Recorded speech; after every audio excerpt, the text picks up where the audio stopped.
you feel it, but we're gonna win. I don't know if you can see it, but we're gonna win. You got to understand, we're gonna win right now. Put your TV down in the background. Yeah, I know.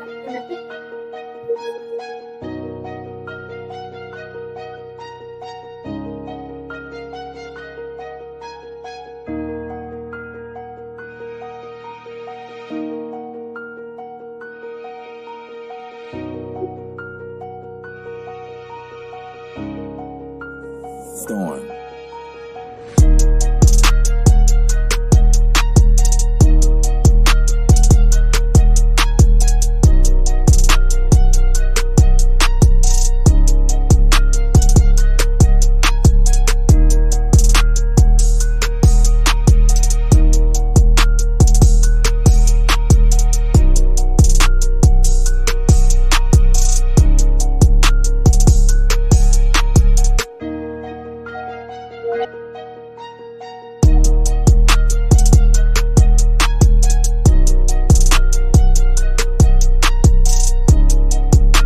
Deadbolt, you good?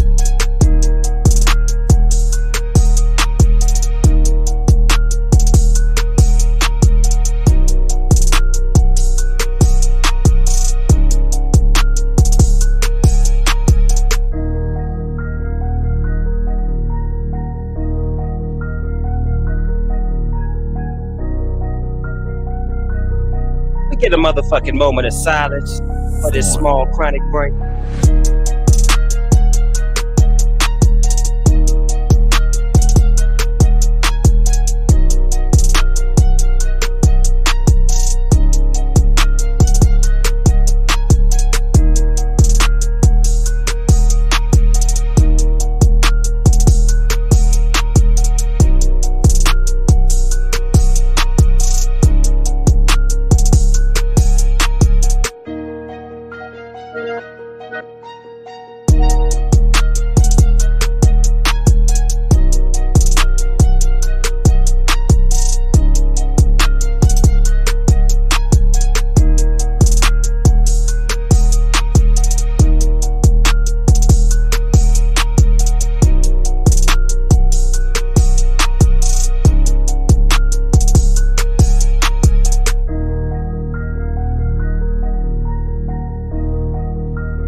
Storm.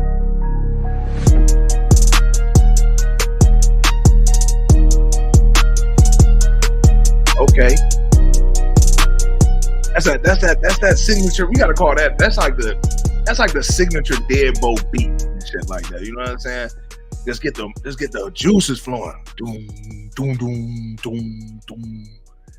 I remember back in the day, nigga, having that Park Ave, nigga, with that mother, the doom, doom, doom, doom, doom. I'm talking about like on that type of time. You know what I'm saying? I don't know if you feel it, but On that type of time. You know what I'm saying? You got your shit muted. Shout out to the nigga Storm that made the beat. Shout out to Storm, man. Shout out to Storm. Shout out to Storm. Shout out to motherfucker on this Monday. On this Monday.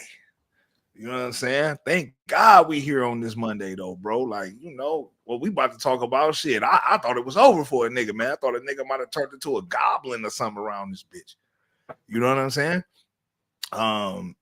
Just jumping right into it, right? Now, obviously, you know, for those who know me, know I live right by this motherfucker, right? This right here, man, was was crazy, you know, because you wondering why it's getting cloudy outside, and you like, man, what the fuck? I could have swore it was a little daylight, and then all of a sudden, a motherfucking chemical plant is on fire. Like, come on, man, you can't make this shit up. Now they say it's chlorine, but that shit what's so crazy? Chlorine. Yes. Did you hear what sparked the actual fire initially? What sparked it? It was water there. So you know the fire, the water sprinkler shit that extinguishes fires. That got triggered some kind of way, and it mixed with some chemical. Oh shit! So like a 151. So like a 151 mixed with Hennessy, and you think you gonna make it home? Like damn near like a motherfucker little matching that bitch or something, but it was just some water mixing with chemical. I'm ready for Raccoon City. If y'all know what Raccoon City is, shout out to everybody in the chat. Already up. But I'm getting ready for Raccoon City. Raccoon City. I mean, we all know, niggas is fans of not the Walking Dead, but Resident Evil.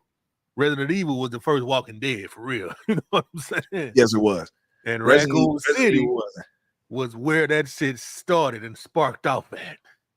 Now, don't be saying no motherfucking Raccoon City. I'm right next to this motherfucker. You feel me? But now it's affected the whole entire metro area though, because today I noticed that people kind of like on the west side of Atlanta was saying they saw, some shit that looked like fog, smelled like chlorine, and then they hit the news like, yeah, that shit spread.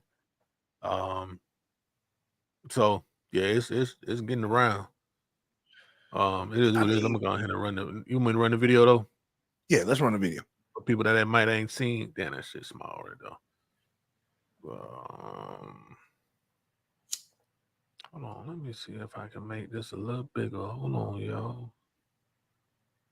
Y'all bear with me real quick, like, cause I do need the Deadbolt, nigga. See if we can make that a little big on the screen for y'all right quick. Like, center this shit. That might be a little better right there.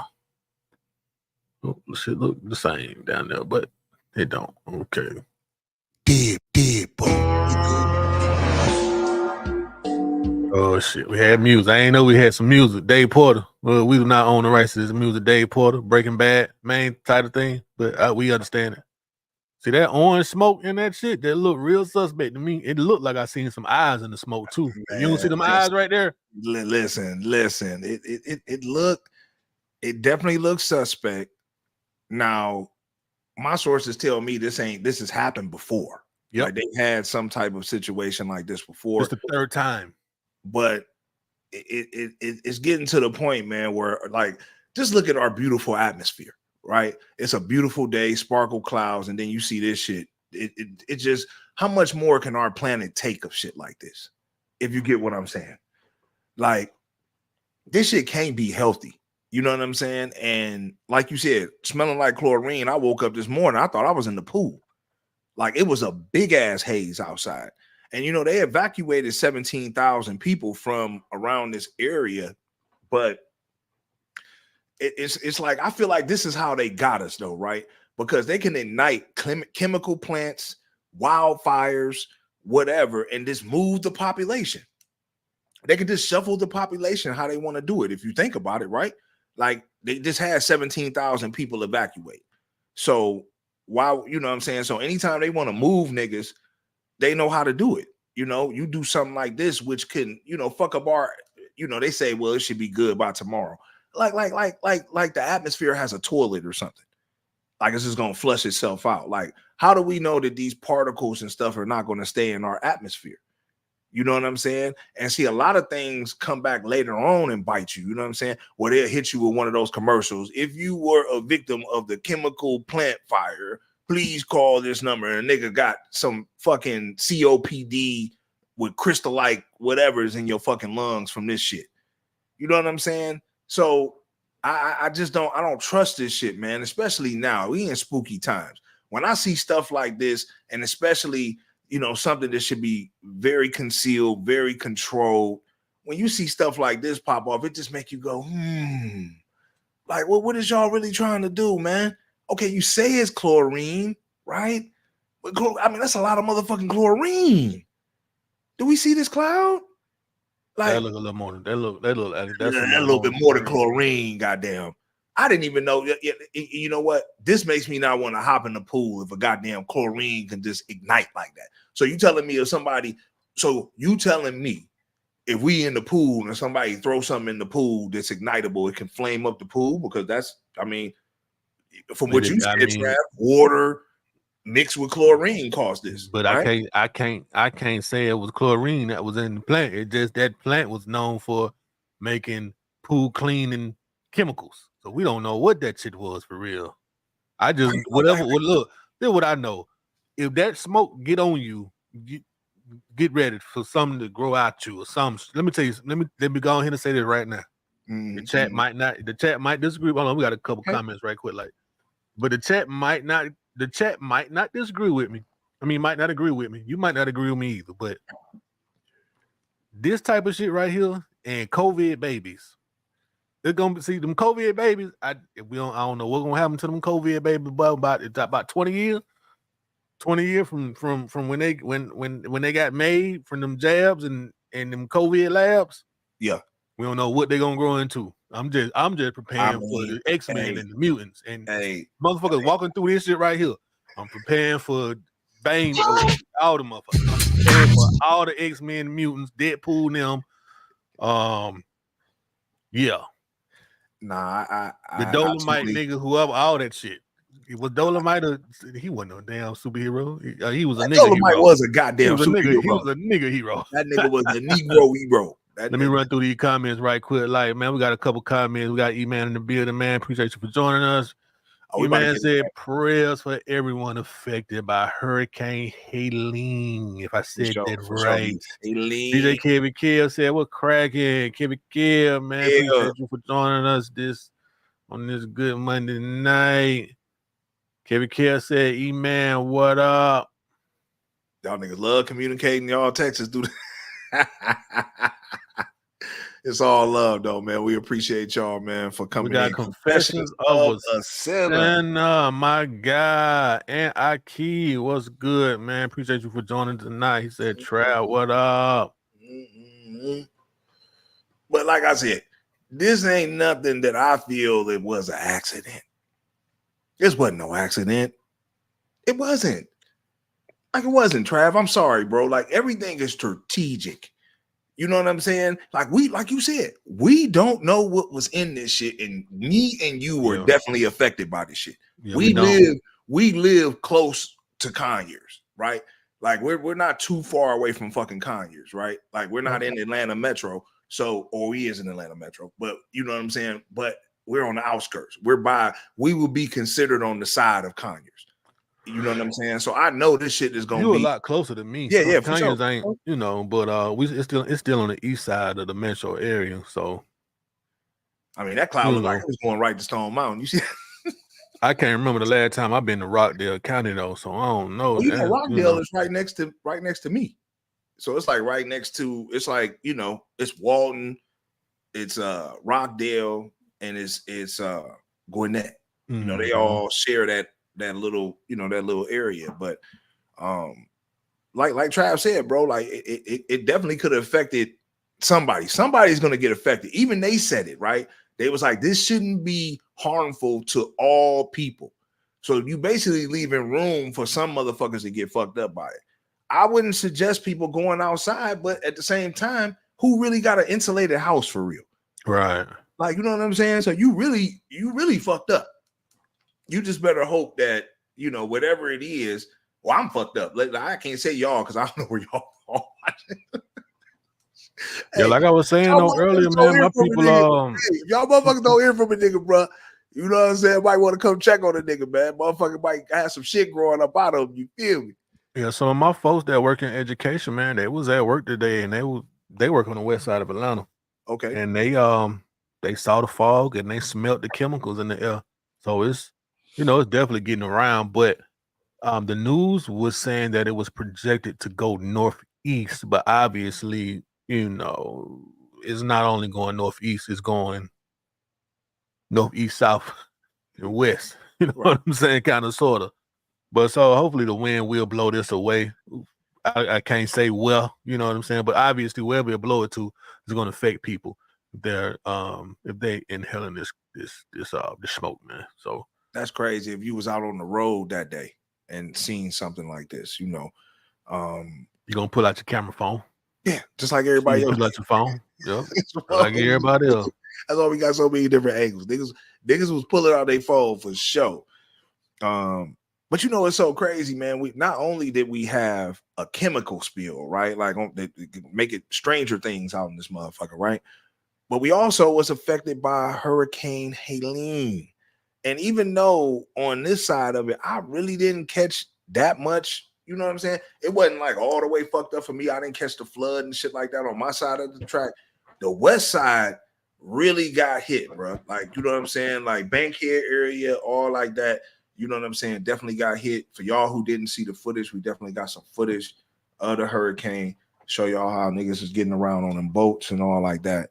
Trav, yeah, I think we got some footage. Let's run it. Oh my god, they're really on a boat mattress.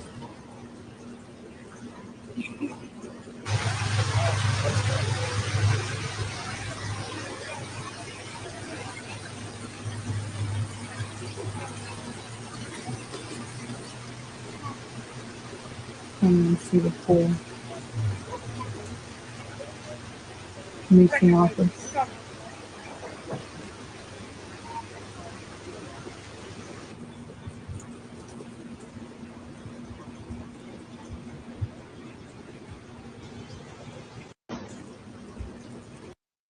Yeah, niggas and that motherfucker surviving on boats. My nigga trying to make a way on the air, Matt.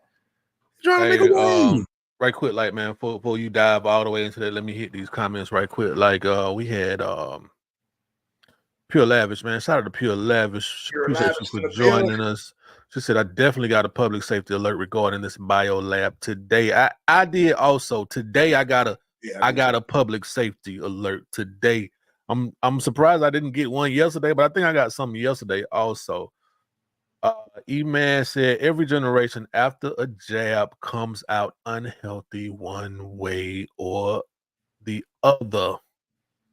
That's something to think about right there. Think about E-Man. Something to think E-Man about. also says zombie vibes off of that smoke in the air. Yeah, man. I mean, it's definitely, bro. Like, shit don't just be happening, bro. Shit just it happened for a reason, bro. Shit just don't be just no coincidence or no shit like that. You know what I'm saying? Like, what's the reason? Like, remember, we right before the election. So anything, you know, Georgia, a Republican state, nigga, they might be trying to get us where we can't vote. Nigga, we all got some type of zombie flu in us or something. They like, nigga, these niggas ain't human. They can't vote no more. Yeah, ain't no telling, man. Ain't no telling. But homie is definitely making it on that motherfucking aromatic. Trav, this is survival skills at its finest. You know, but this one right here, man, you know, I've been in Georgia for a while now, and I haven't seen it, you know, a hurricane. I know we've caught weather before from hurricanes, but this one came very, very close to causing major, major damage. Because for y'all who don't know, Atlanta is definitely like one of them. Atlanta, like one of them spots, man, that can't survive like weather catastrophes. If you got a half a quarter inch of ice, they shutting the city down. If it's a snow, like a, you know, if the snowstorm come down here or some shit like that and really put some snow and ice on the ground, this bitch will shut down for 30 days. Everybody home from school is digital learning. All that shit applies at that point. So Atlanta is very close, bro, to like really like, you know, just being on that type of time. Like you might not be able to, you know, if a storm hit this motherfucker, like, look, for instance, I'm on the east side, right? This shit basically was in the, you know, on the west side, you know, down in the city. So look at this shit, bro. Like this shit is crazy. Like you would think, you know, like this. I mean, I'm not gonna say Katrina. We're not gonna get them vibes. You know what I'm saying? But this actually looked like Katrina vibe. It looked like something else. Right, I mean, that's what I'm saying. I don't want to disrespect my New Orleans woes and shit like that, because I know y'all really got smacked. But certain parts of Atlanta definitely got smacked. Certain parts of Georgia definitely got smacked. And then, you know, we got to deal with alligators. I had one clip where they were showing the flood, bro. It was like 20 alligators in the goddamn water. You know, it's crazy. And you got to think, niggas is getting chomped up, nigga. You don't know what the fuck is in that water. That's dirty ass water, nigga. Especially in the city. They ain't keeping the sidewalks clean. They ain't keeping the streets clean. None of that shit. So, nigga, you in feces, all type of dumb shit when you fucking around like that. So shout out to homie, man, for getting over that motherfucker with the air mattress, bro. Like, you know what I'm saying? You got to do what you got to do sometimes. And this is why we showing this video for real, because you never know. Remember, we in 2024 about to go to 2025. This survival shit about to really start getting real out in this motherfucker. You feel what I'm saying? It's about to really start getting real. It's about to pick up. So this right here, when you see motherfuckers on air mattresses making it through, doing what he got to do, Don't laugh at the nigga. You better take note. You might want to get an air mattress. Because the air mattress is going to act like an inflatable, you know what I'm saying, boat. Yeah, wherever they at, there's nothing funny about it. You know, people got to do what they got to do to get up out that situation. That look bad right there. I'm going to tell you, watching this, and I know we kind of insulated by Stone Mountain. We elevated on this side. So the odds of us getting flooded, we have to get hit with something direct. I personally feel for us to catch a flood on this side of the town. But for my niggas to stay in the city that ain't elevated on the lower end, y'all definitely might want to think about an air mattress. Because, I mean, an inflatable boat like you see them rescue niggas got, that's going to run you. That's going to run you. But the air mattress, you might be able to get one of those for $50. And my nigga got a $50 air mattress. That nigga getting across that bitch, nigga, and he making it do. He moving faster than the niggas with the goddamn paddle, nigga. They trying to get to him. That nigga like, nigga, I'm gone already. I'm gone. So yeah, man, shout out to everybody, man, who made it through. You know what I'm saying? Like I said, man, we really don't have those natural disaster situations like that. I'm glad ain't too many people lost power for a long time. None of that. So shout out to everybody who made it through. That shit was close, bro. That shit. Yeah, man, we got old Tremont in the building. Tremont said, "What's good, family? We're good, Tremont. Tremont, what's up in the building, man? Man? Oh yeah, man. Fuck with Tremont, man, for sure. But this next thing, man, you know, on a lighter note, you know, now we do need a redo, goddamn it, because we threw a party and everything for goddamn 2019. It was cold in a motherfucker last time this goddamn Super Bowl was here, nigga. That wasn't a good experience. It wasn't. Hey, you see, old girl, we had what old girl name was, man, that we had, man, as the main joint, the main chick at the party. We had some IG models, didn't we? Yeah, but the main one, though, the one that cost the most, she was bad. She I don't be seeing her on IG like that no more, but she be tearing Twitter down, Twitter and OnlyFans. You know what I'm saying? I ain't never tapped into her OnlyFans. I ain't really had no reason to. They do enough on Twitter for real. You know what I'm saying? You can go to Twitter and get everything you want, my boy. You get a half of OnlyFans. All I need to do is see the twat once or twice anyway. You know what I'm saying? I don't need to see nothing else. You done showed me everything now, baby. You know. I have no reason to really give you them $4.99 for 30 days. $4.99. You know, you already showed me. Yeah, I forgot her name, but she's still out here doing her thing. You know what's so crazy? The streets wasn't even popping for Super Bowl weekend because it was who was here for the Super Bowl. That was New England, the Patriots. That was the Patriots, and who was the Rams? Yeah, that's why. We got the West Coast. You already know the West Coast. They come in town. They strictly on some tourist shit. And New England, like, what the fuck? Hey, man, what the hell? It was supposed to be if they'd had the Saints, because remember the Saints went to the championship game. It would have been lit. It would have been lit if they would have had the Saints in town. You know what I'm saying? But they didn't have the Saints. They had the Rams, and Atlanta paid the price for it because that probably had to be one of the weakest Super Bowls ever. Like the whole ambiance, it was cold. New England brought that cold weather down. Like it was extra cold, that motherfucker. Cold and rainy. Man, cold and rainy. Yeah, it wasn't popping. So Atlanta is due for a motherfucking part 2. And I'm reportedly we in line to host its 4th Super Bowl in 2028. Now, why not? I mean, besides the weather, like I said, we don't know what we might get. You could get 60 degrees that weekend. Easy. You get 60 degrees and sunshine that weekend. Easy. But if you don't, then you might be in line for, you know, some rain, some cold weather. It might be all the way fucked up. You know what I'm saying? So I don't know what to expect, but the world is heating up. Global warming is in effect. So hey, it might be motherfucking a little bit more hot. You know what I'm saying? It could be more hot. I think. You know what I'm saying? If I had to predict right now, it's gonna be like 60 degrees. Nigga, we're gonna have a good ass Super Bowl. Now, who gonna be playing in that motherfucker? Nigga, the Cleveland Browns, nigga. Dead, nigga. Dead. Yeah, ain't no wrong with it, my nigga. That's your squad. I understand. Yeah. I just had to do a shameless plug. I'm sorry. Yeah, I understand. I just had to do a shameless plug. So shout out to the NFL, man, for bringing that shit back to Atlanta. Not with Deshaun Watson. I'm gonna tell you that now. Oh, man, come on, leave that alone. We're gonna move forward. We ain't gonna talk about my. You know what? The Cleveland Brown had the worst y'all had one of the worst quarterback transitions in the history of the NFL. Y'all had This Baker is not Mayfield, a sports show. and Baker Mayfield when it took off. He was good at he was good with Cleveland, but he got better when he went to Tampa Bay. Y'all had Deshaun Watson, who was a great ass quarterback at Houston, and went to the Cleveland Browns, and we don't even know what happened. It just everybody, it's sad, man. That's just sad, man. But it is what it is, my nigga. Hopefully, we'll get what we'll get it. Okay, Kev, I see what you on now. You stay to yourself. Stay to yourself. You a Cowboy fan, my nigga. It's like, yeah, Kev, stay to yourself, because y'all damn so paid that way too much. Bro. Like the Falcon paid Kirk way too much money. Y'all, bro. Yeah. Yeah, man, this next situation though, bro. Listen, we are equal, and this is going to show that we are equal when it comes to people, right? We don't bash nobody. We about to put out a public service announcement right now, because this is what's going on in the city. Gay men are being kidnapped and raped by a gay group. It's called the Black Hammer Group. They kidnapping motherfuckers, man. Have y'all heard about this organization called the Black Hammer Group?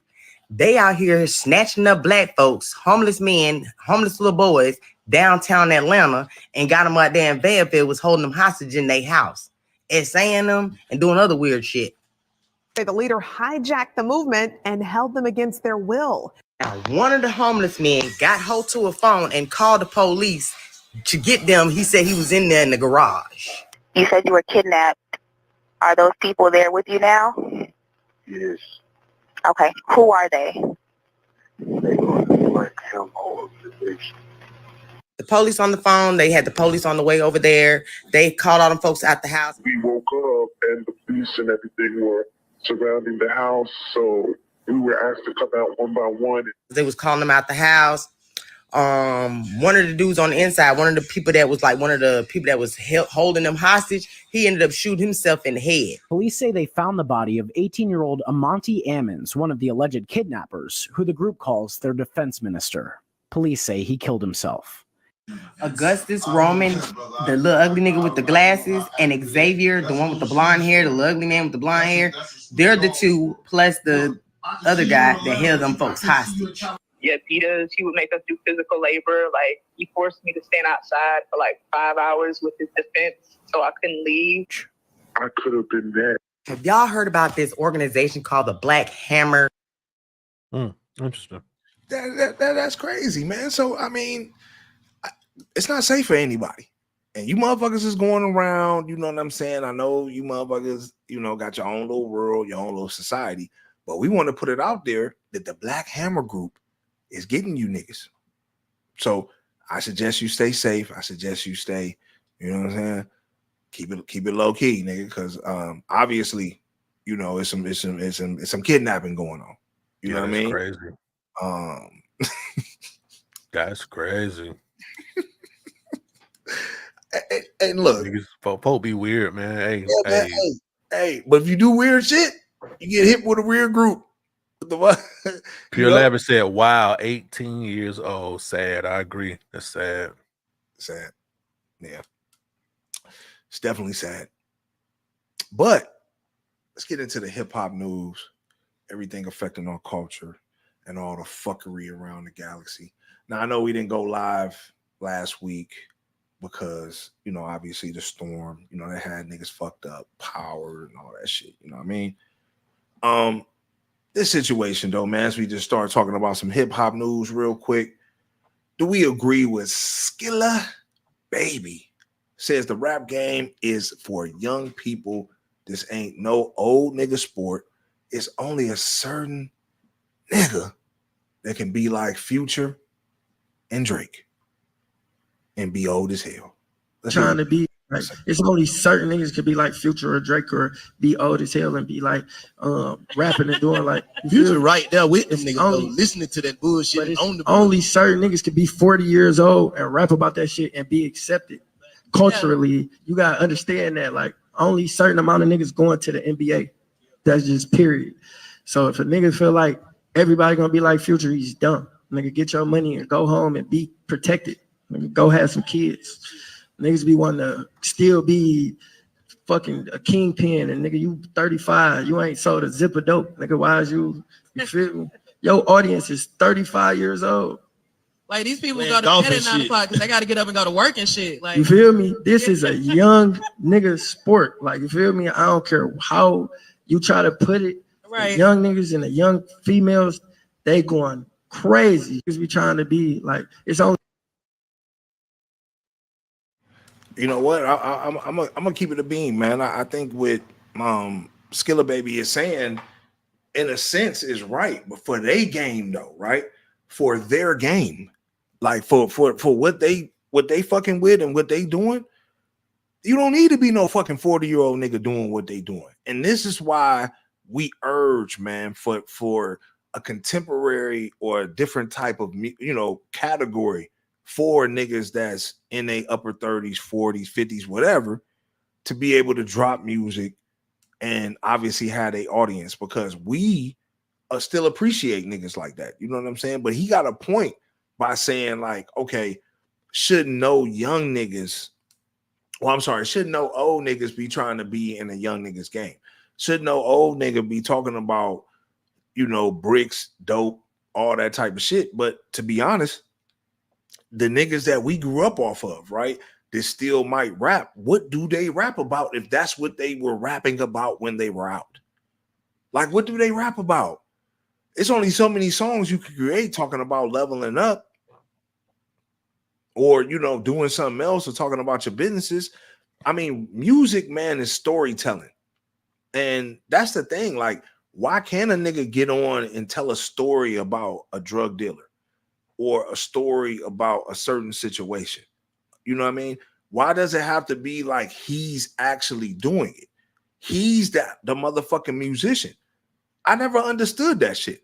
If a musician, if an actor can do it, right? Like if Denzel can go play The Equalizer and he killing niggas, breaking niggas up, and then go play another movie where he's a lover man, he can play any role he wants to, right? So why the fuck can't a rapper? Like, I don't understand that. Like, why can't an older nigga that's good at rapping, like the older nigga is great at rapping, he's good at telling dope boy music tunes, why the fuck can't he throw that shit in and still be looked at as like, oh, like he, why can't he just tell his stories? That don't mean he gotta literally do it.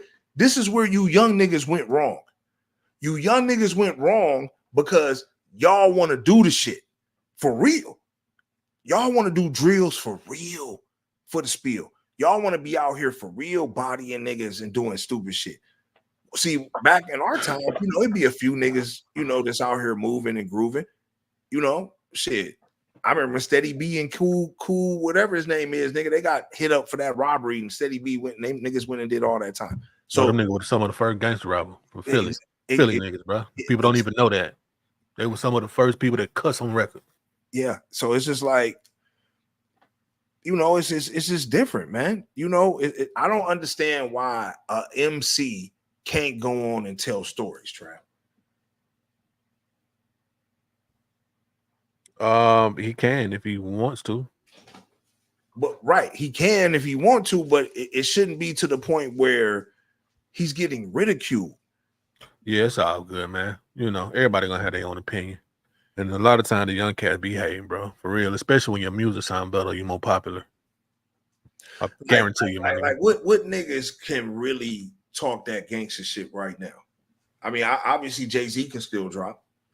Jay-Z can still drop, but Jay-Z is going, he ain't gonna talk no gangster shit for real. He gonna do something like his last project. Yeah. 444. That one, you know what I'm saying? He dropping lessons, he dropping jewels, he making you think about things, you know what I'm saying? Right. Put certain things into perspective. That's what I'm saying. And even that last project, because the last one he dropped was with him and Jay Electronica. Yep. The joint album.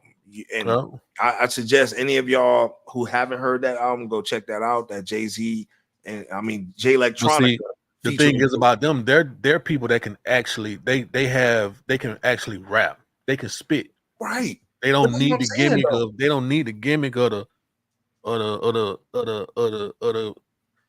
the deleting people, the junkie music. They don't need that gimmick. You know what I'm saying? But then you gotta think about Jay. He come from the Dilla music though. We actually come from that era. We come from the Dilla era.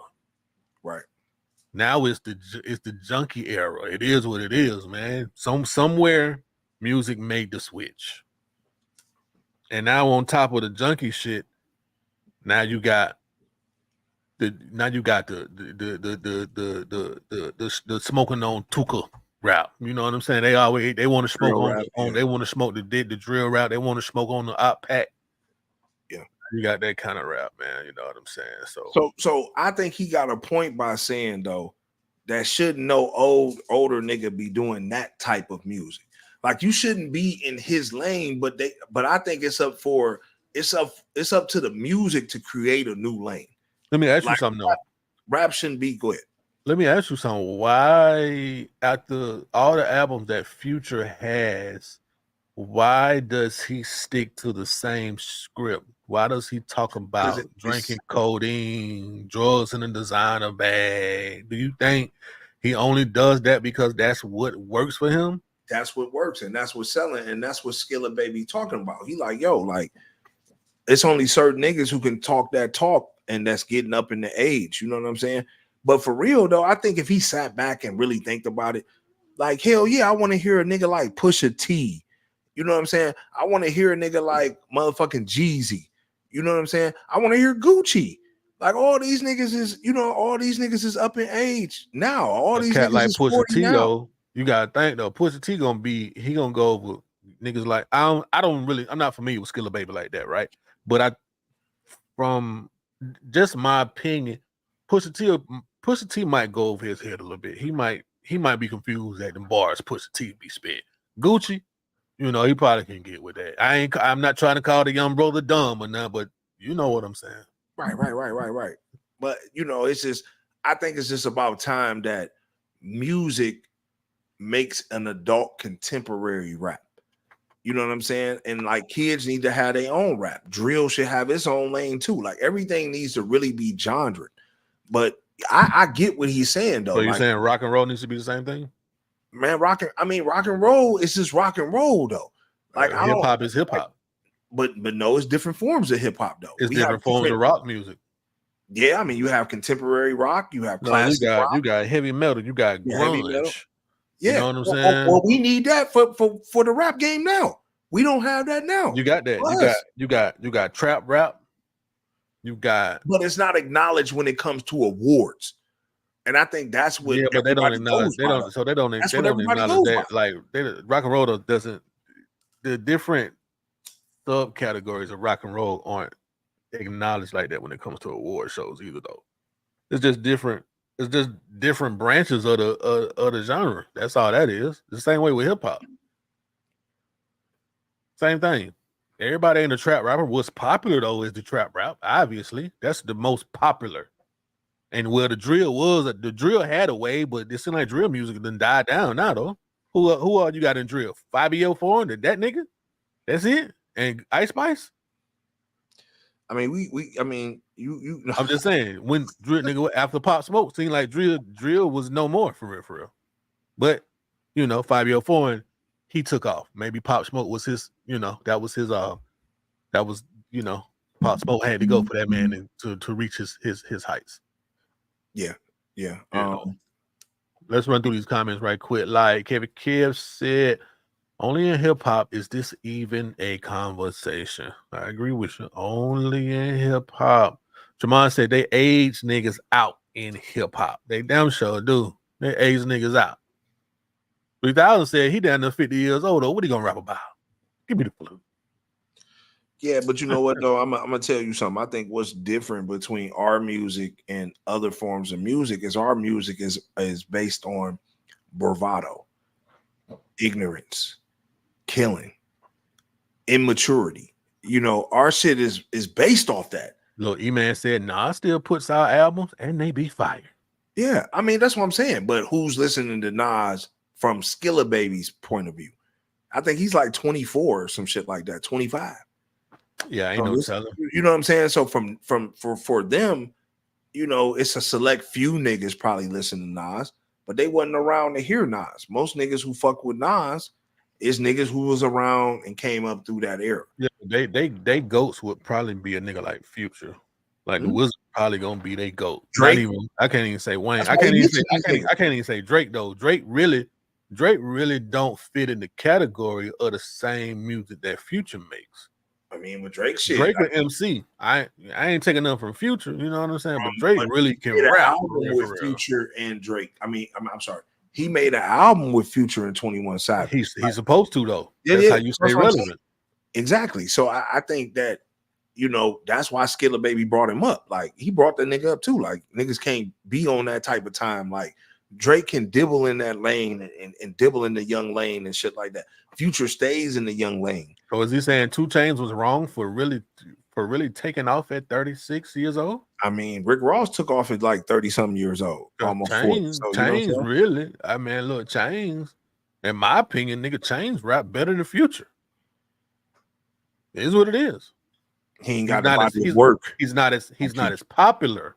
But he doesn't have the body of work. It ain't, nigga. We not talking about the body of work, bro. You talking about the body of work. We not talking about no body of work. We talking about who can rap better, my nigga. Are you saying who can rap better? Who can rap better, nigga? I said Chainz can rap better. That's what I said, bro. That's what I said. So you I just said Chainz can rap better than Future. Future is more popular though. Yeah. You know, Future is that nigga's a mega star, but you know, I ain't, you know, Chainz up there, but he's one of them older cats that, you know, he in the lane of his own. You know, when he drop, he have his little motion, he do his little tours, he still live great. But you know, he don't like, nigga, the hip hop world don't stop when a nigga like Future drop. When Future drop, everybody listen to the shit. And then half of niggas don't listen to it no more. Right. But at least niggas is giving him a try. You know what I'm saying? People are at least, let me see what goddamn the Wizard talking about. At the minimum, let me see. Half of those let me see gonna be like, yeah, I'm straight on that. Other half, they're gonna be like, man, the best thing I never heard in my life. True. Cause that's what niggas on right now. This last album he just dropped, I know people right now that say, my nigga, that shit is amazing. I'm like, I don't see it, bro. But to each his own. Right. No, I definitely understand what you're saying, but my thing is, I just feel like the game needs to separate. And He said it's contemporary hip hop. Yeah, it's contemporary. It's contemporary. Yeah, for sure. He dropped a project recently, about 2 weeks ago. Yeah, that's what I'm saying. So niggas is still dropping that. I guess what the game got to understand is the beast, the radio, what on the internet, all that shit is going to promote young nigga music.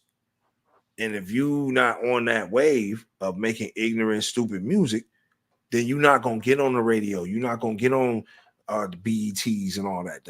And I think it's up to people like us, the consumer, to then, you know what I'm saying, drop and you know, mention niggas dropping albums. Oh, so-and-so album dropped this week. Make sure y'all check it out.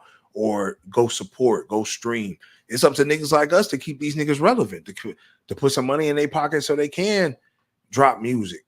Because I do think it's time for us to separate the genres. Pure Lavish say half of these rappers that are young ain't even doing half of the shit they rap about. Facts. I see your point, Don. But I also agree hip-hop is the only time that they have these conversations. Yeah. I mean, for sure. It's the only time they have these conversations because, like I said, niggas talk ignorant shit. Rock and roll. I mean, you got to think like, and you know, like when you listen to other music, other sounds and stuff like that, what are they talking about? It might be an old nigga talking and a young nigga talking, but they all kind of like on the same wave. The reason you don't know is because we just don't tap into that market. We don't listen to their music.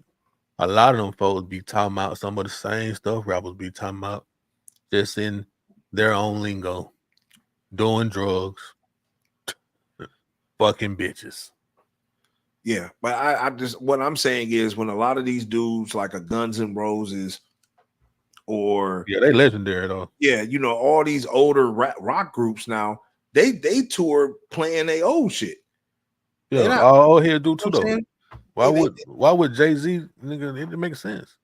It makes sense to do. You got to do what the crowd like. You got to do your favorites. Do what people love. That's what bring the crowd. Shout out to E-Man keeping the comment section blazing tonight. Killer Mike just won a Grammy for sure.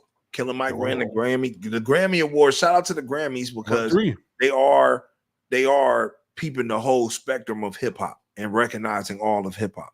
Killer Mike did have the dopest project for the year. I get it. But when it comes to, I guess, what's popular, what's on the radio, what niggas is talking about, it's these young niggas. Shout out to Kevin Kev, DJ Kevin Kev 216, keeping the comment section blazing. I only listen to satellite radio, Rock the Bells, and Shade 45. That's my era, and I'm sticking with it. For sure, Kev. And that's what I'm saying. I get it. And that's what I'm saying. I think it's just up to us as far as the consumer, right? Who are in that age to where we still want to support our favorite artists that we came up off of. We just need to stream their music when they're in town, go pop up at a show. You know what I'm saying? Little shit like that. Like that's how you keep that shit moving, because it was encouraging to see Killer Mike win that Grammy. You feel what I'm saying? It was. I can't lie. You know what I mean? Because like what's getting promoted out here, man, is just strictly bullshit.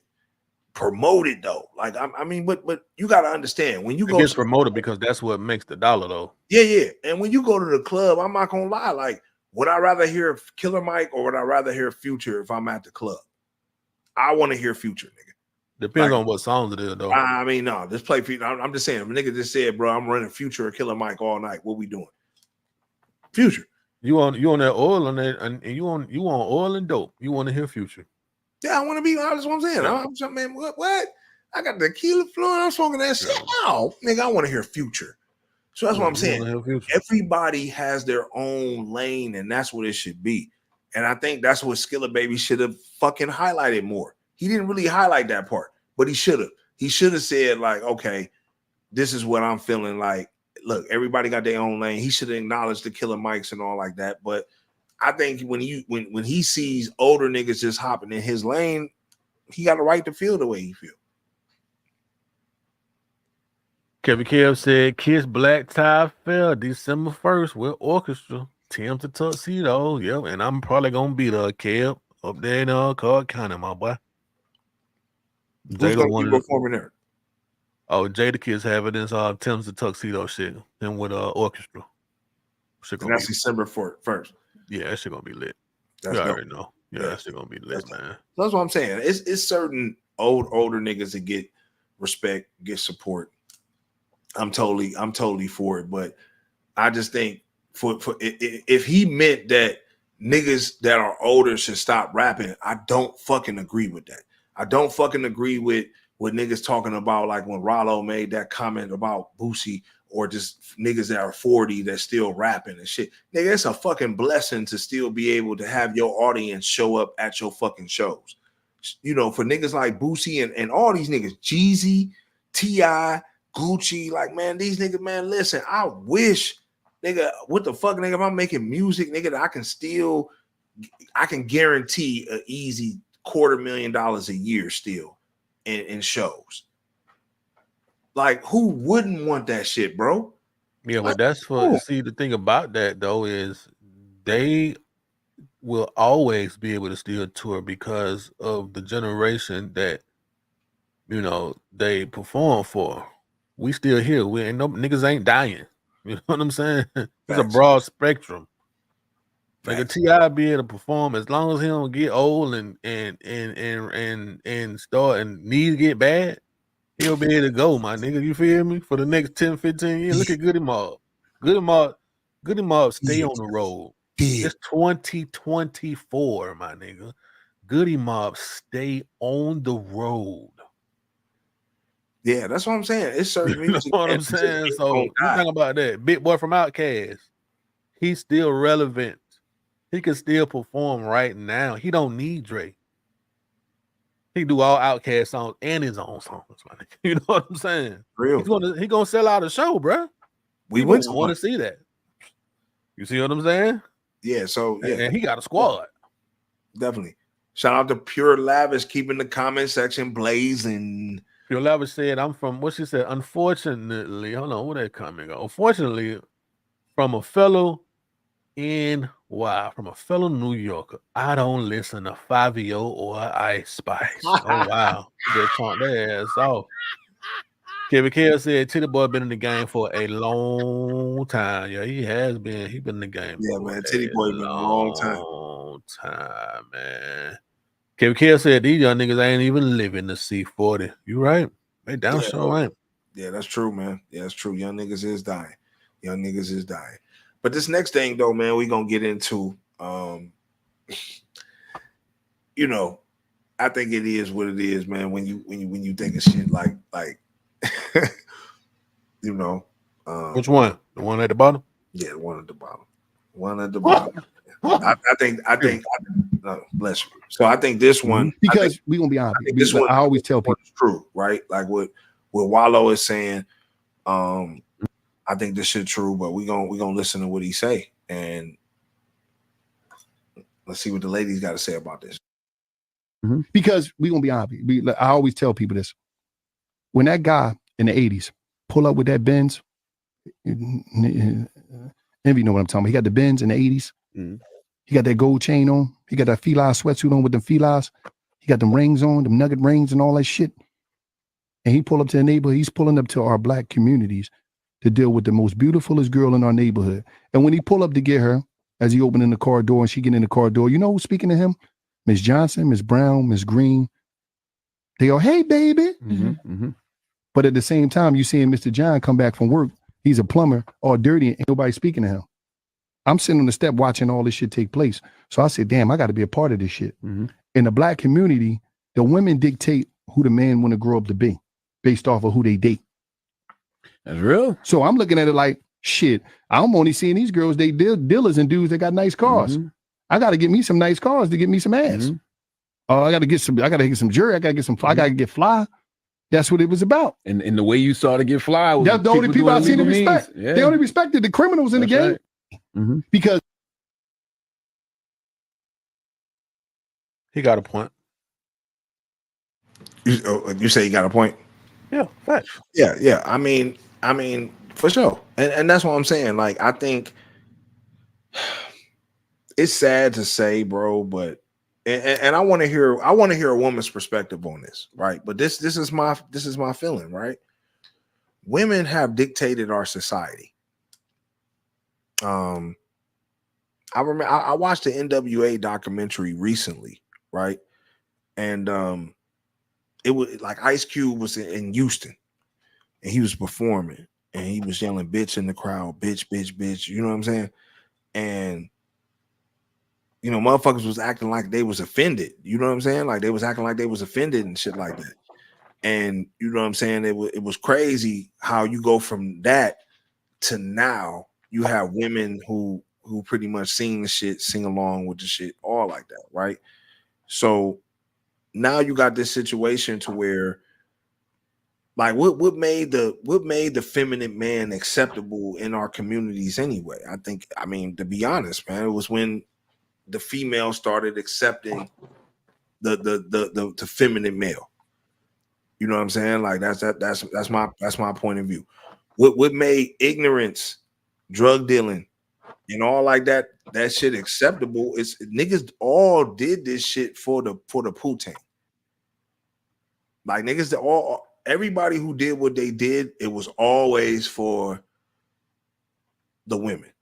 You know, niggas who went out here, sold drugs and motherfucking and tried to put on and shit like that. Niggas did this shit for the women. And I think like that's why I appreciated that movie.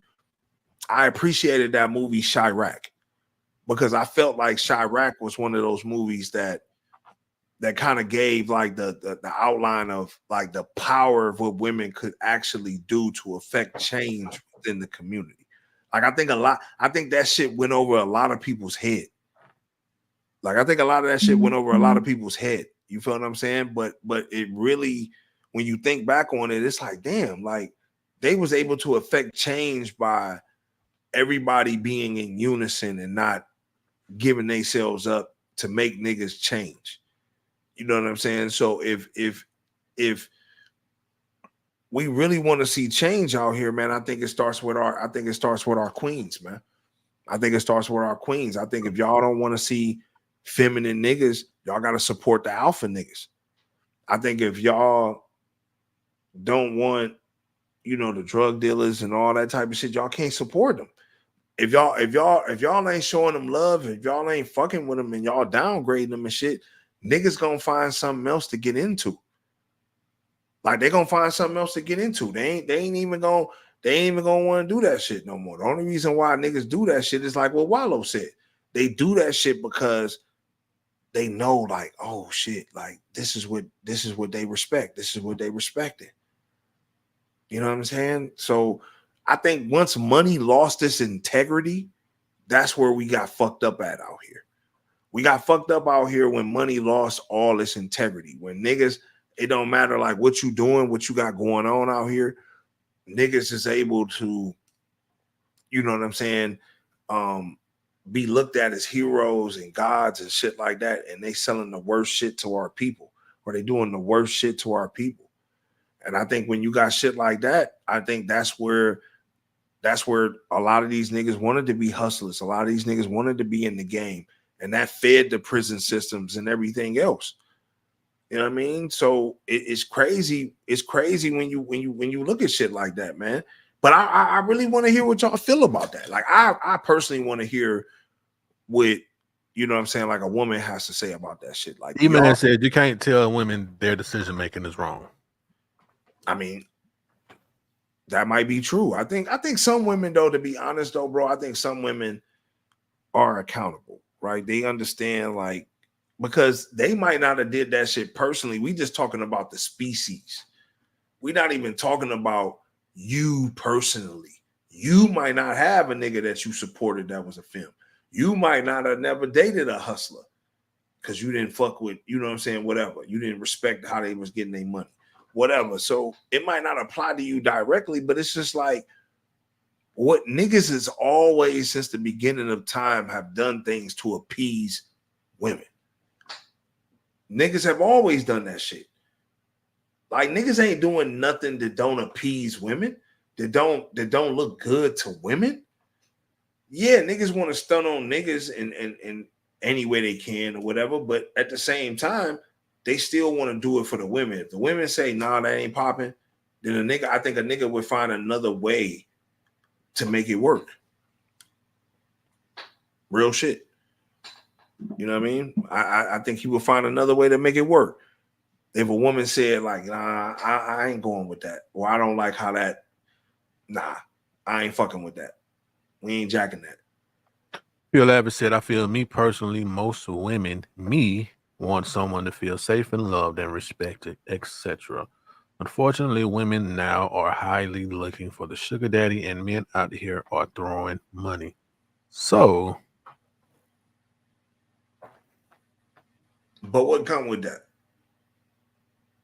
You know, what come with that? Like you said, niggas throwing money and niggas throwing a lot of other things too. Oh, she said so much left and right. They not raising their kids. They going outside these days living. I agree with that. On social. Yeah, I mean, yeah, that is true though. I agree with that. But it's not all women though. It's a lot of them. No, and that's what I'm saying. This is not for all women. That's what I'm saying. This ain't for all women. It's a lot of great women. It's a lot of great women in this chat. It's just the species. Just like how y'all say all niggas is this, all niggas is that, niggas do this, niggas do that. It's the same thing. And then it's like we live in a new day now. I know a lot of women, young nigga, younger, and middle age. They be like, "Well, that nigga do what? He sell drugs in 2024? Man, get that nigga away from me." You know what I'm saying? They don't even want to be around that shit because they know the consequences with it. But you got the few that have, you know, they gonna gravitate towards that, man. Like for real. It is what it is. Selling drugs in 2024 is just so I don't, you know, you ain't selling no crack, nigga. You ain't doing nothing. For real, and that shit didn't washed away. There ain't no crackheads out there like that now, unless you around the homeless community in Atlanta, Georgia, downtown somewhere. Like you're selling drugs, just I don't know, man. That's a certain way you got to do shit. No, I mean, no, you're right though. In the dope boy era no more. You know what I'm saying? Like niggas still hustle, but the dope boy era, niggas hustle in silence now. You know what I'm saying? Like nigga, we do. You know nowadays, you know what we do? Niggas our age and a little younger move a little more in silence now. The young niggas do be online. You know what I'm saying? Showing everything they got. That's true. Going to jail. You know what I'm saying? Thinking they earning stripes by going to the chain gang. Mm. You know, sit your head down somewhere, man. No, you're right though, man. I mean, I think that's how. I mean, and who knows how we would have been if we would have had social media. You know, because our version of loud is different than their version of loud. I was taught, nigga, always stay away from cameras, my nigga. And don't talk to certain folks, bro. And I was taught I was kind of taught to have an eye on who not to talk to. You gotta think though, like when you was in high school, fresh out of high school, like was cameras really that relevant? Niggas didn't have like cameras and shit like that all out there like that, where you know what I'm saying, like where niggas is doing they wop at. Like now you got cameras, you got phones, you got all these different things, plus you got like the everything in the backdrop, everybody trying to be that nigga. In order to be that nigga, you got to show niggas you that. But nobody is being, it's no old heads actually trying to teach the young niggas, and then the young niggas ain't listening to the old heads. Nigga, you could tell a young nigga, bro, get that off the camera. Don't even put that on your phone or nothing. Nigga, 30 minutes later, he doing the same shit again. You know and now why? he going to jail, bro. You know why? They don't listen, my nigga. It is what it is. I think they don't listen, but also too, man, I think the game got they looking for the clout too. They looking for that clout. They want somebody to see them with it. That too, but it's also when the young niggas started getting more money than the old niggas. Like, man, let's keep it a buck. These young niggas is getting more money overall than the old niggas. They're still participating in the same game because they came in. We was taught differently than they were. You know what I'm saying? Like, and the money is more abundant to where nigga certain lanes can be taken advantage of. And nigga can be a fucking gamer and take care of his whole fucking family. You know, like niggas done figured out the algorithm of the internet, nigga have changed the game. And a lot of young niggas is winning. So I think now that young niggas is getting to the bag, I think the only way that a young nigga gonna respect the older nigga if the older nigga got something that he respect. You know what I'm saying? Like, of course he gonna respect his uncle, maybe his daddy, if he got one in his life, you know, his big cousin. You know, he might have that older nigga that he respect that's, you know what I'm saying, that's in his circle, you know, somebody he trusts. But overall, like if you just in the street, like now if an older nigga pulling up in something that a young nigga respect, or it's something that a young nigga can identify with, then he might hear the words of an older gentleman. But if an older nigga looking like he ain't getting to it or he ain't got it, and young nigga got it, he like, man, I can't listen to you, bro, because you don't have it. And that's nobody's gonna listen to that man, though. But that's wrong. He doesn't have it. It's wrong. That's your opinion, though. I'm not listening to a person that if I'm trying to obtain a certain thing, I can't get advice on obtaining that from the person that don't have that. There's nothing that you could tell me about that. Right, but if money is the end goal, right? Like, okay, for instance, even if it's money, if I need to get 100 grand, hold on, bro. If I need to get 100 grand again in 30 days, and you have not accomplished that, you cannot tell me how to get 100 grand in 30 days. You can't give me no advice on that. But what happens if a nigga? But hold on though. What happens if the nigga that is trying to give you advice has obtained that, but maybe doesn't have it right in front of you? That's different. Maybe That's not the same thing I'm saying. But you wouldn't know that though. He's obtained that. Fucked up and he looking a certain type of way. You wouldn't know that. You wouldn't know now that. When you put it in that perspective, that's a fact. So a young nigga ain't trying to hear an old nigga then. If an old nigga see a young nigga coming out the stove on his woo wop And a young nigga might be like, man, I ain't fucking with that nigga, man. This nigga be around here, not knowing that this nigga then had it, lost it, got it, lost it again, and you catching them on the rebound, so to speak.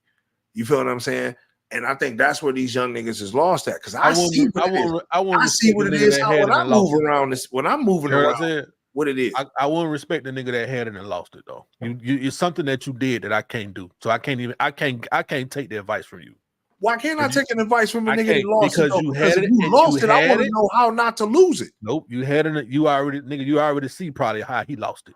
You had it and you lost it. How do I know that? You need talk to him and find out. I don't want to talk to the nigga. I'm gone. I need to go on to the next person who got it and kept it and kept going. Nah, that's what I need to do for my life, though. I don't want to know nothing about loss, my nigga. I need to know about gains only. That's me, though. For me and mine. I don't want to. Nigga, no. You started. So you drop the joint into the rocks on the table. Oh, okay. I don't want nothing about that, my boy. Go on, let me go on to the next person who ain't even get experience under that. That's me though. From my perspective, for me, I gotta know how. I want to know how a nigga lost it, because how you lost it to me is like, oh shit, like, oh damn, that's what happened when that happened. I could be going down the same road, but maybe just not hit the crash button. Look at that right now. E-Man said some real shit. What'd he go with? E-Man said his personal decisions in life caused him to lose it, not his professional decisions. Nigga, that personal shit, you need to leave that shit over there way, my boy, because my life ain't your life. I'm probably not gonna go through some of the same things but most that's niggas like go through. But that's just like this though. Like, you can take knowledge from a nigga who ain't got it just as well as a nigga who got it. You know what I'm saying? Like, it's not like you this nigga got it today, because you don't know you don't know I if don't a month want from now I don't he ain't want gonna have to. it. You He know what I just said? got it when you talking to him. You know what I said? I don't disagree with you on that, but I don't want knowledge from the nigga who don't got it no more. Period. Oh, I mean, okay. Yeah, I don't want to talk to a nigga who ain't got it no more. Hey, my thing is, like I Nigga, said, you can't tell me you was 750,000 up, and now you around here goddamn talking about, nigga, I got bags for 500 or some trash. No, boy, get the fuck out of here. man, but anything could have happened though. This is what I'm saying. Like, guess what? I don't, nigga, that ain't gonna happen to me, but I don't even want none of that conversation going on that's what I'm saying though. It's just like niggas hustling in the street. The nigga before you got knocked. Go get you a job. But listen though, hear me out. Oh, a nigga before you done got motherfucking knocked, and oh boom, how did you get knocked, man? I used to see you having it, da da da. And the nigga tell you some real shit. He like, man, you know, man, I should have stayed off them phones, or, you know, I fucked with this, or I did this, or this street, man, you better watch over here. Whatever he can give you, and he might have fell off now, is game, nigga. I already know all of that. That's game. How you know all that? Because if you a young nigga, listen to what you just said, nigga. I should have stayed off them phones. I already know to stay off them phones. Guess what, nigga? I already know not to go on this block. I'm already in the game. I already know not to go on this block. I know these things already, my nigga. You're not telling me nothing new. I just decided not to make that choice to do that. All these young, but that's what I'm saying. All these young niggas, though, it's not motherfucking, they obviously not comprehending it. Because this is how niggas still get knocked up. On the phones, on the gram, motherfucking still posting shit, doing dumb shit. This is how niggas is still getting knocked up in 2024. We still seeing it. So we still seeing it. Just because a nigga ain't got it, he can't tell you what's going on. Because you seeing a nigga he down. Man, not me. That's close as fuck. Yeah, I'm in the street. I gotta be like that. Though. I gotta be like that. From a nigga who be like that. Lost it, nigga. That's I want to hear your spooky story, nigga. I can't be around niggas. I don't even want to talk to the nigga. I don't even want to talk to everybody just up. I gotta hear it from a nigga. I gotta hear it from a nigga. Some words of wisdom. Let me hear some of these comments right quick. Like, hold on. Okay. Hold on. Kevin Kev said, wise words can come from anybody. I got Jews growing up from the winos at the corner store. Some of them can mean difference between life and death. Money ain't the end all be all. Exactly. Yep. Still can't change my mind. Yeah, just I'm feeling what you're saying. Just because I listen to the winos at the gas station, my nigga, don't mean goddamn I need to talk to them. I need to talk to the How you niggas. gonna whoa? How you gonna talk? How you gonna listen when I'm talking though, nigga? You can't. You can't. But you can't even. You can't give me advice on this, my nigga. You feel me? You can't. I understand. I understand everything Kib just said and what you saying. I don't want to talk to them niggas though, but I need to talk to the niggas who got it and kept going. I need to learn from them You gotta niggas. get perspectives from everybody. No, nigga, I don't. But I don't want want to hear them pitfalls though. It's nigga, niggas, I don't want to hear. I don't man. want to hear nothing negative, my nigga. you- I don't want to hear no How's that pitfalls. negative? But I done already How had is my that own negative? That's pitfalls. not Nigga. negative. I'm trying to keep Negative. going. My niggas, know what you do. Go ahead and talk to them niggas over here. I'm on the train going up, my nigga. Stay on over there with the niggas on the left. I'm on the train going. Matter of fact, nigga, we climbing stairs. Then we going up. I'm saying, you know what I'm saying? Don't stay right here, my nigga. That's what I'm trying to do. Matter of fact, nigga, I'm trying to goddamn be around the motherfuckers who got it and kept going, nigga. You can, I but I understand. guarantee you them I niggas that understand. kept going. Listen, They didn't talk listen, to Brian Owens and listen. like what I Kev said. understand niggas having losses, but nigga, if you lost everything, that's a problem, nigga. I don't want nothing to do with that. Anything could have happened though, bro. Well, you should have stayed out the Diddy party, nigga. That's on your motherfucking ass. Oh, yeah, you shouldn't have walked through that door, my nigga. You feel me? You shouldn't even got close to the point where you got when you thought about walking through the door. Damn. I'm trying to be on the up train, my nigga. The up train, my nigga. Y'all can hit me personally for any nigga that got a story to tell, nigga. I want to hear it. Trav might not want to hear that shit, but I want to motherfucking hear it, nigga. I want to hear what the fuck is going on. That's a story to tell, yo, nigga. That's what it is. A story. I'm gonna listen to it like, damn, what I should do, what I should do. No. I don't want to take advice from anybody, nigga. That's failing. We'll say that. I don't want to take advice from anybody that's failing and doing bad in life, my nigga. How about that? So if a nigga was doing good in life, nigga, you be having so big. So if a nigga was doing good in life, and we're talking about now, nigga. We're talking about now. Hold on. I don't give a damn what a nigga did back in the day. Everybody that did. If it's relevant, everybody that did good in life. Trying to do, my nigga. Okay, so I want advice from people that are doing well for themselves. I need to be on that train, my nigga. You are a person, let's say, that plays an instrument or builds something. Whatever it is, I can play motherfucking saxophone. I go pull one out the back right now. So if you seen a nigga on the street that used to motherfucking play in a certain band, making all this bread, made a couple of bad decisions in life, right? And now he motherfucking fucked up out here, nigga, whatever. But he a dope ass saxophone player, and you trying to progress, okay? And he can teach you a couple of things as far as in that field, right? Okay. You wouldn't fuck with this nigga because of where his lifestyle is at right now. No. Damn. Because I'm gonna have to take care of nigga.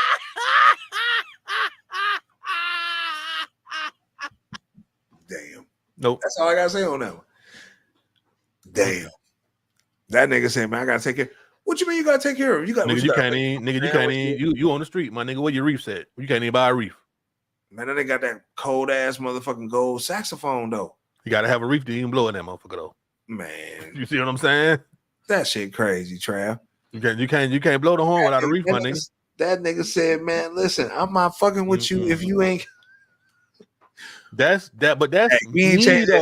Listen, though, we not changing this personally. man's line. We not changing You this can't. man's You got so one thing y'all got to understand about Trav. Trav always gonna have his own mind, and I'm always think different from everybody. We'll agree to some things, though. You know this. You know we agree on a lot of shit, and we disagree on a lot of shit.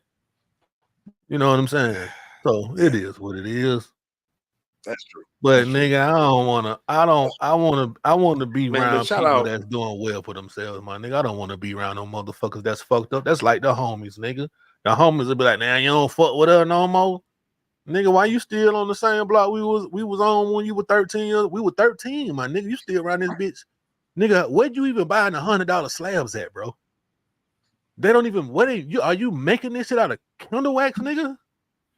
Oh, yeah, what? You know what I'm saying? Yeah. That type of shit. I don't want to be around that type of shit. I get a little bit. Listen, I get a little bit what you saying. Like you run into a nigga on the street or a nigga homeless or some shit like that. Like for me, well, see, I ain't even going that far. I'm just saying a nigga who done made mistakes after mistake after mistake. You keep doing the same thing over and over again. There's no advice I can get from you, my nigga. I need to be around people that don't lose like that.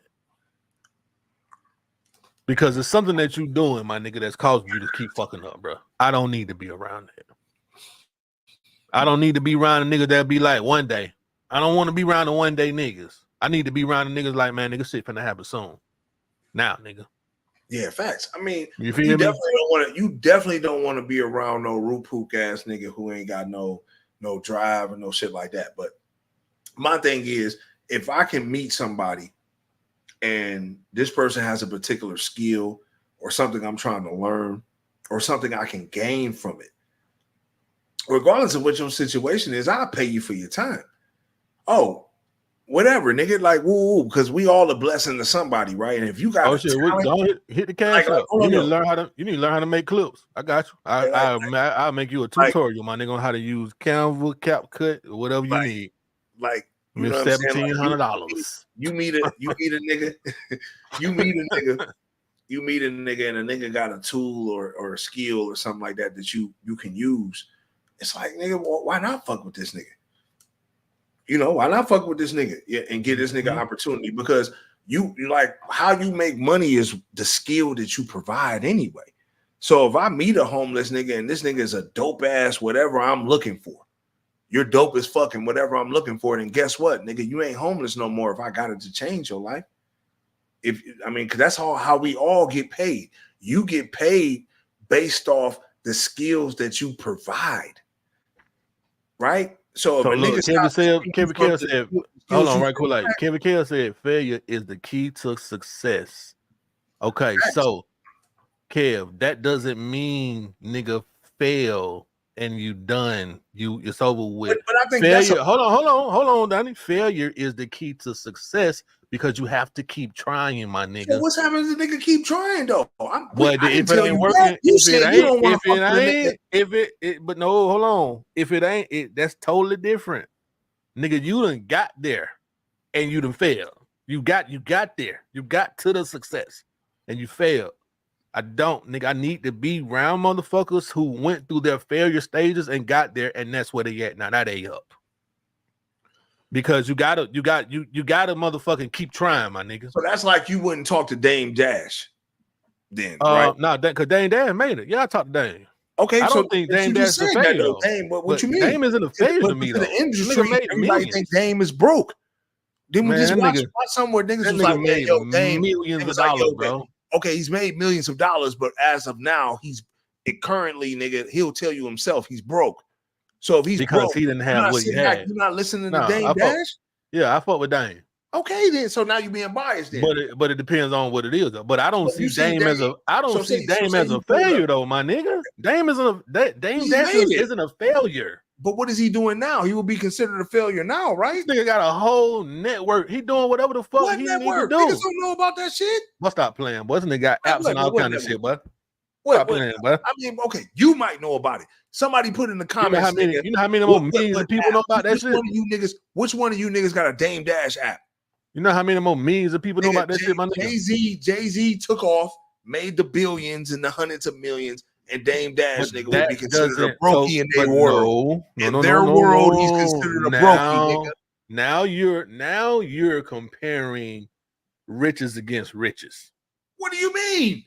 Nigga, you just said Jay made billions. Dame broke. Dame still got millions of dollars, bruh. He still has millions. Don't let Dame tell you he ain't even got that. So why are you? Shouldn't he be saying? But shouldn't he though? Shouldn't he be saying that with all the court shit he going through? He need to be saying, nigga, he need to be standing outside in the corner. All I'm saying I'd be panhandling on your ass. If we're comparing, like, okay, so I feel like it's on the same type of time. If I run into an individual in life and they have a certain type of skill that they excelled in, and they could be on the street, whatever, as long as they don't have no fucked up characteristics, like they stealing from. Why does Dame Dash owe $8 million in taxes though? That's what I'm saying, man. This nigga fucked up. Like, I don't understand. Like, and I'm not saying he's fucked up like nigga homeless fucked up, but what I'm saying is in their world of celebrity and where he came from, Dame Dash would be considered what you talking about, nigga. You ain't taking advice from a nigga that failed.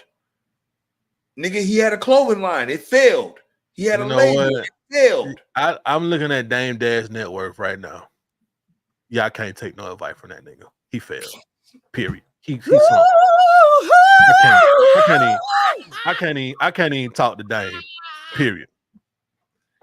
Yeah. So I can't even fuck with Dame, my boy. I would sit down. I got Dame Dab. I got his app. Right. I'm finna take this shit out my phone. I'm gonna take this. Hey, Tamar, I'm gonna take this shit out my phone right now, my nigga. I'm gonna take this shit out my phone, man. I thought Dame was up, my nigga. I did not know this nigga was fucked up. No, nigga, do you know? Do you know? I mean, I knew he was fucked up. I just told you he was. Nigga. Do you know how bad? I knew it was bad. I didn't have the exact number. That nigga probably got a net worth of us, some shit we got. Man, I'm trying to tell you. I ain't know. This nigga then went from 100. This shit say 100,000. No, I ain't know his shit, boy. Listen, this nigga went from 100 million to 100,000.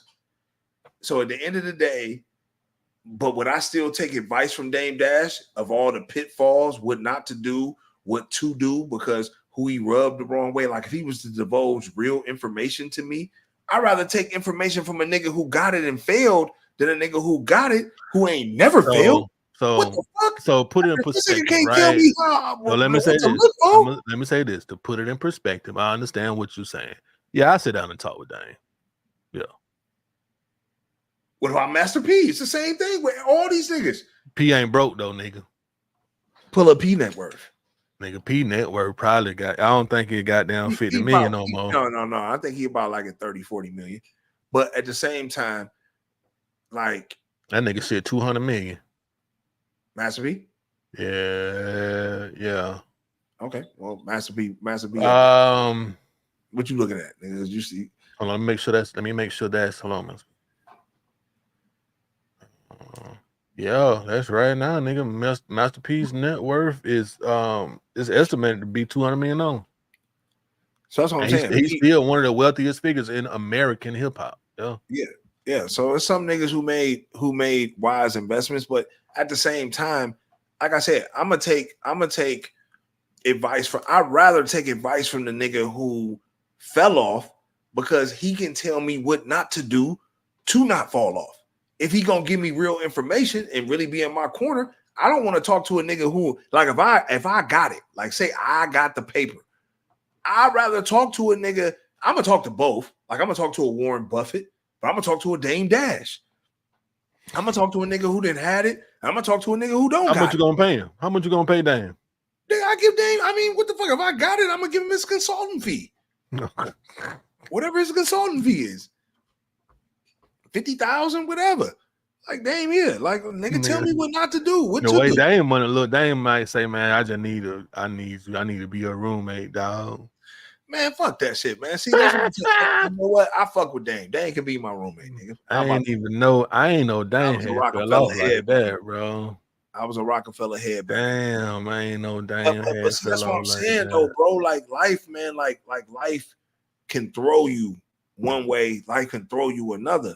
So that's why, man, you got to be humble in all situations. You got to. That's why I'm like, yo, like I want to take it from a bum. I'll take it from a billionaire. Like I want to hear all aspects of the game. So then therefore, nigga, I don't have to go down that route or you know what I'm saying? Like real shit. Like, you know what I mean? So, but I get what you're saying. You don't want to get too close to a nigga where a nigga is asking to live with you or a nigga asking. No, that ain't what I'm saying. What I'm saying is I just need to be talking to motherfuckers who doing well, bro. I don't need to be talking to nobody who fucked up out here, but not because of their own personal decisions, my but nigga. not You to know what I'm saying? entertain. But not, how do we know it's their own personal decisions though? Like I never gave that scenario. I'm just saying a nigga who got it and who don't got it. We don't know, but I'm saying, my nigga, me. Me, my nigga, me, not you and nobody in the chat. Me, my nigga, me. That you ain't about to take I'm your ball and go saying, home, nigga.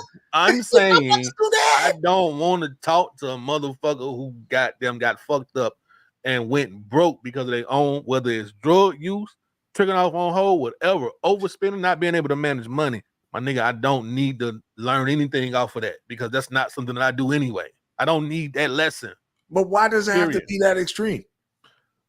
Because more than likely it might be, my nigga. Okay, so let me ask you this. A motherfucker take your motherfucking job from you.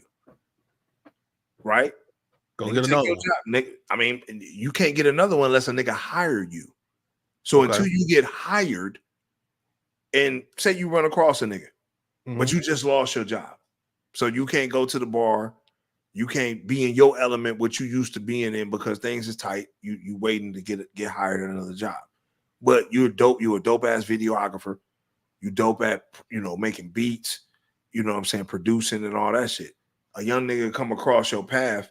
What a young nigga ain't supposed to take no advice from you because of that moment in your motherfucking life that he so happened to meet you. I don't agree with that, cuz.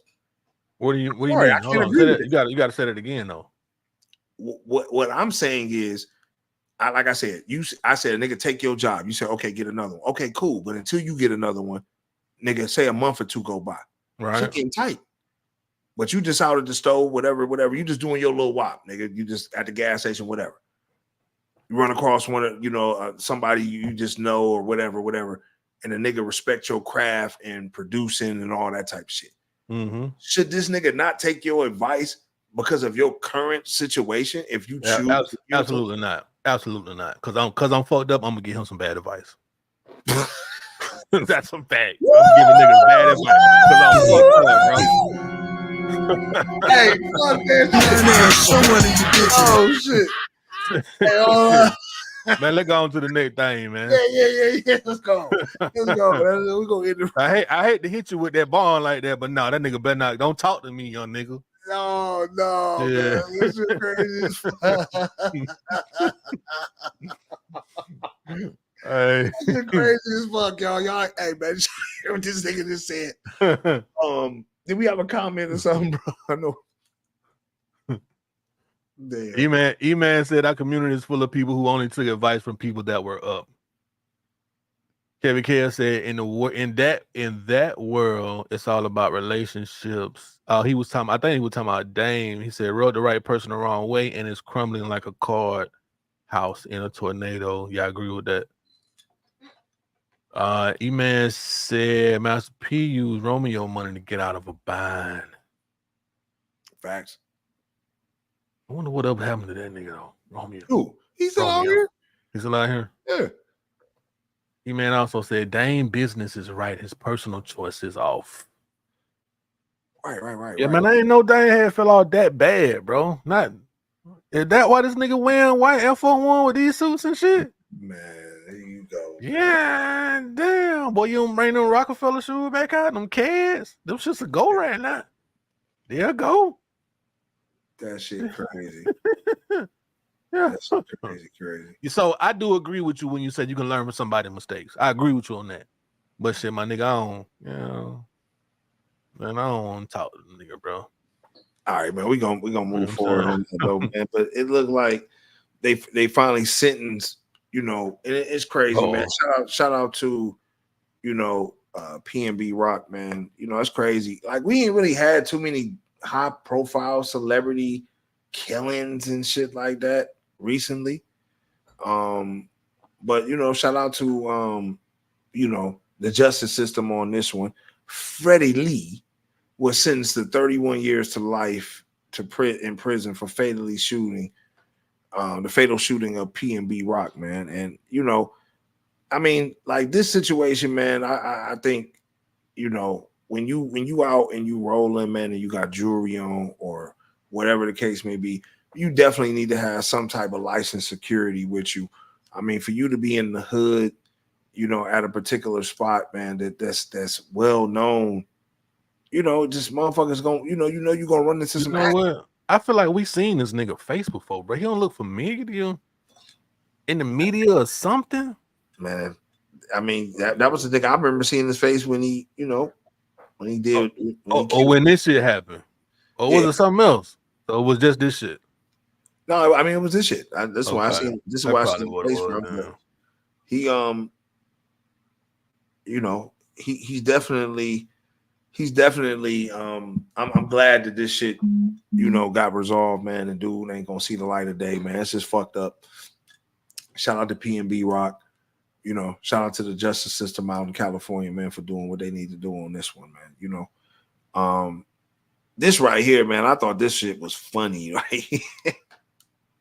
And only my fellow New Yorkers, man, like you know who you is in the chat, man. Listen, like NYC will soon have birth control for their motherfucking rap population, man. They about to get this shit under control, man. Y'all got like 3 million rats in New York City. Like, I'm not gonna hold you. When I went to New York, man, like I seen rats like as big as my arm. Like, you know what I'm saying? Like this huge rats. And I don't know.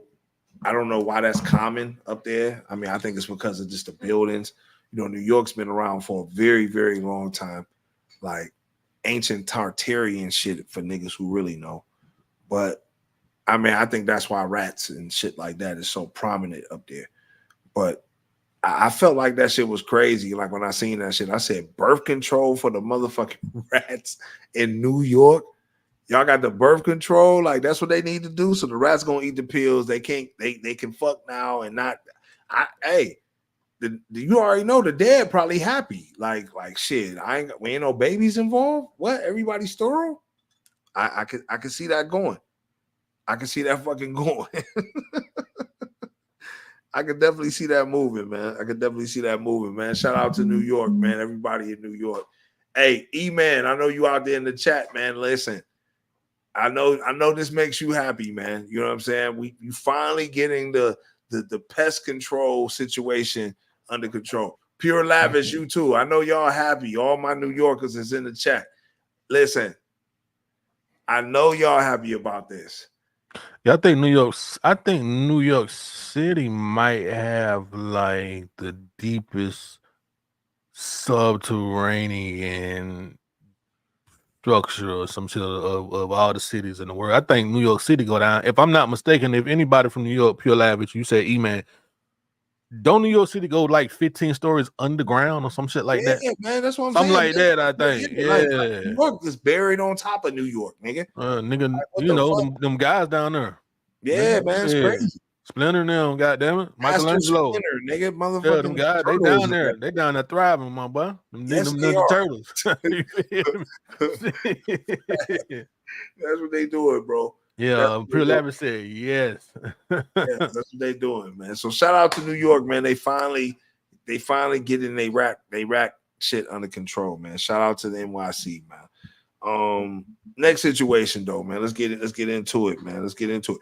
LeBron James, man, always making positive moves, man. Other than the school in Akron, he making positive moves, my bro.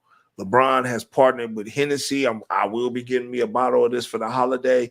The James limited edition cognac. If you love me, for everybody who love me, y'all know what to get, man. You know what I'm saying? I'm a cognac. I love fucking tequila too, but yo, for the holiday, come on, man. Nothing better. Let me get that LeBron James, man. Trav, you give me a LeBron James? What's going on, man? I need that LeBron James cognac bottle. I need it. I need it in my life. You might well mean that was a Mountain Dew. Oh, that nigga said some Mountain Dew. That nigga, what nigga to go stir? Boy, that Hennessy, boy, that goddamn. Listen, I don't know about y'all, but this is a short. Are you Mountain Dew? Oh no, okay. Because I'm looking at the back when we was kids. I thought all this shit was in the bottle, but no, it has a recipe for King James margarita. Yeah, no, that shit, man, she got so much sugar in it, man. I can't fuck with that. I can't fuck with Yak. I mean, Yak fuck around and have a nigga blind around this bitch. Listen, just for the holiday, or just when you do that deep fried turkey for Thanksgiving, it's crazy. We already in holiday season. Hey, so we already there. It's already about that time. 90 days to Christmas. You feel me? So yeah, shout out to Holiday season. yeah, that's what I'm saying. Right? Like it's here. Like, you know what I'm saying? So for y'all who don't know what a nigga like personally, y'all niggas know what I drink. I love me some good cognac. I love me some good tequila. But you know what I'm saying? If y'all want to give me that James bottle to put on my bar, I appreciate you. I appreciate you. Next thing though, man, like listen, I don't know why she wanted to flip into this lane. Why did she want to go into this lane? I wonder, you know, because you're not gonna get the same respect, B, like you would get in the R&B lane or in the lane you was in, pop lane.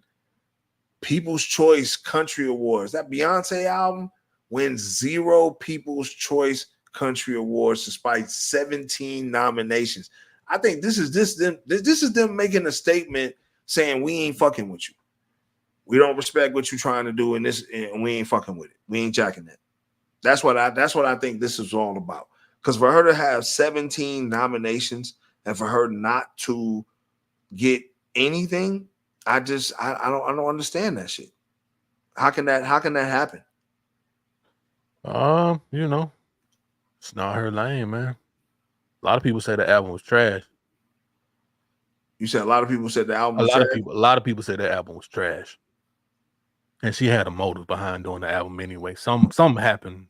You know what I'm saying? Hey, what it is? She ain't Ray Charles. Only Ray Charles can do that shit. Yeah, facts. You know? Facts. I 'Cause mean, that's what he did. Ray Charles, he got tired of making rhythm and blues. My nigga, he made a country album, and that shit skyrocketed. I'm saying people love that shit back in the day. But you know that Ray one of a kind, man. You know what I'm saying? He one of them niggas, man. But you know, Beyonce, she tried. She tried, man. She said, "Is me, myself, and I." Oh shit, nigga hit that note. Y'all heard that shit, man. Y'all heard a nigga. Yeah, she tried, man. Beyonce music is yeah. I think she gonna sit down soon. Probably do a Vegas residency or some shit like that. You think so? Yeah, she'll be on her shit like a Celine Dion, people like that, you know, because she's huge, she big like that, my nigga. She can do that easy. For sure. Yeah, she can definitely get down. She can definitely get down. I mean, you know, hey, but I just find it ironic that she didn't get any type of, you know, award or anything like that. But you know, shout out to Beyonce. Another justice case that was served, man, and one of the big things that popped off. Talk about this shit last week, but obviously, you know, due to weather constraints down here in Atlanta, we couldn't go. But you know, for y'all who've been following this Young Dolph situation, man, I mean, this right here, man, to me, you know, has been a crazy situation. The first suspect on trial for the murder has been found guilty and sentenced to life in prison. This is the nigga straight drop. You know, the facts and everything that's come out about this case, man, to me is disturbing because it's like, yo, for what little money that was given, and you know, obviously, you know, coming to find out that you know, Yo Gotti's brother was involved in this shit, you know, the Big Jook situation and him funneling the paper and shit like that. It kind of goes along with the whole theory of what we was talking about originally, Trav. Like, it made sense for Yo Gotti to get rid of this nigga because the money is coming back to you and you in the grave. So you can't testify. In order for them to implement Gotti, they would have needed Big Jook. They would have needed Big Jook. And with Big Jook being in the grave, how can Gotti get implemented at this point? Even though these niggas said that, you know, CMG paid for the attorneys and shit like that, you know what I'm saying? Like, obviously, that's all hogwash right now. But the true link to CMG was the Big Jook. Big Jook was that true link to CMG that would have brought down Yo Gotti and all like that. But without that, I don't think they got nothing. You know, as far as tying, you know, because you can't make a dead man talk. And you know, so it come to find out that Big Jook had the bread. But I personally feel the way that shit went down with his brother, I personally feel Gotti had all to do with that shit because he was with his brother moments before that shit happened. His mama was too. You know, and it's like a mob boss, right? It's like, damn, bro, like, we know that you gonna tell. Like, you gotta think, like, if you go back and listen to that song, Don't Play With Me, Go Play With Your Bitch, right? You go back and listen to that song and what Dolph said, bro, like, it would lead me to believe that Yo Gotti and Big Juke didn't have the best relationship. Like, you always gonna give your big brother a certain amount of respect, but it's certain things that, you know, you might not fuck with him on. And I think Gotti was at that type of odds with his brother. I don't think it was a situation maybe where they was like super beefing, but I don't think they always seen eye to eye. And if it's somebody that had to be sacrificed, it's gonna be that nigga, because obviously the money has come back to this nigga, even though this nigga is in the ground right now. You know what I mean? So if he can't testify, if he can't make no statements, if he can't do anything like that, that's gonna help Gotti out. But if he would have been alive, who's to say he wouldn't have snitched on Gotti? Just because that's his brother. You know, I don't see that. I don't see that.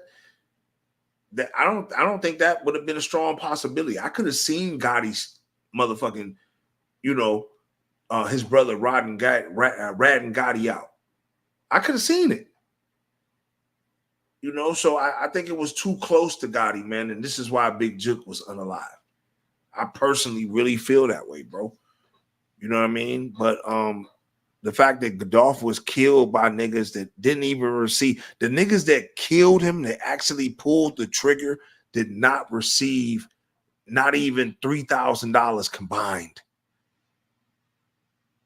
The niggas that actually pulled the trigger.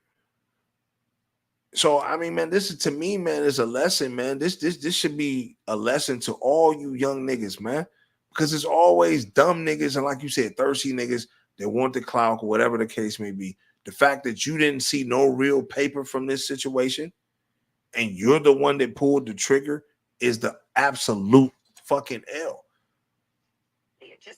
It wasn't no point in you doing it. Trav, we got some audio from this shit? Yeah, we do. Go ahead and enlarge that shit. Go ahead and do it.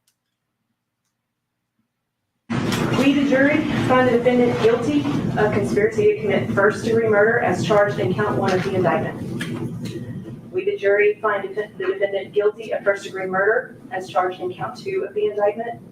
And we, the jury, find the defendant guilty of convicted felon in possession of a firearm as charged in count 3 of the indictment. Thank you. Juror number 1, is that your verdict?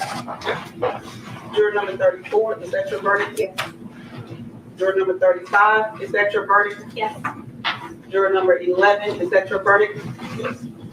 Juror number 14, is that your verdict? Yes, ma'am. Juror number 17, is that your verdict? Yes, ma'am. Juror number 27, is that your verdict? It is, Your Honor.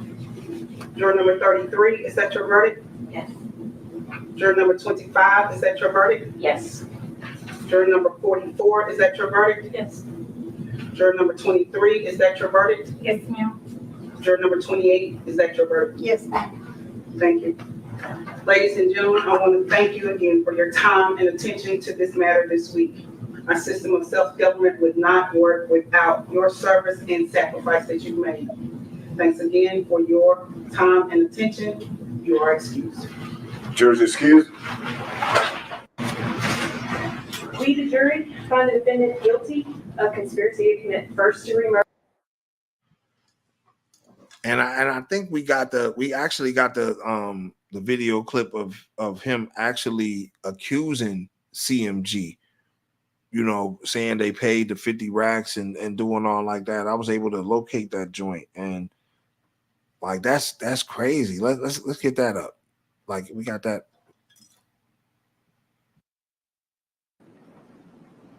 To represent you. Did you not? I don't know exactly how much you get. I don't know. Okay. All right. And you knew that, just we're all clear here, that money came from CMG, right? Yeah, I don't know exactly who, but yeah. All right. So you talked today. You got paid for what you just testified to, didn't you? After I was locked up, You got paid, my right? lawyer was paid. You got $50,000 to pay a lawyer, right? I didn't get it in my hand. Great. I don't know how much it was, but great. My lawyer got paid. Okay.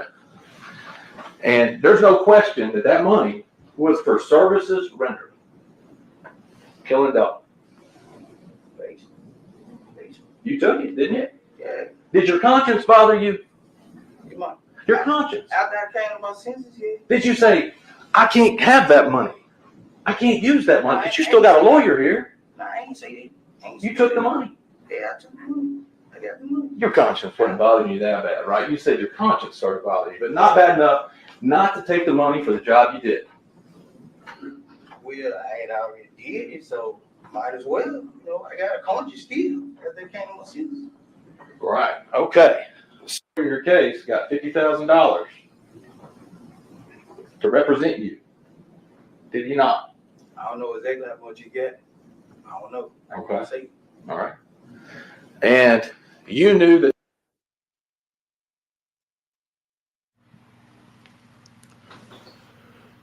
I mean,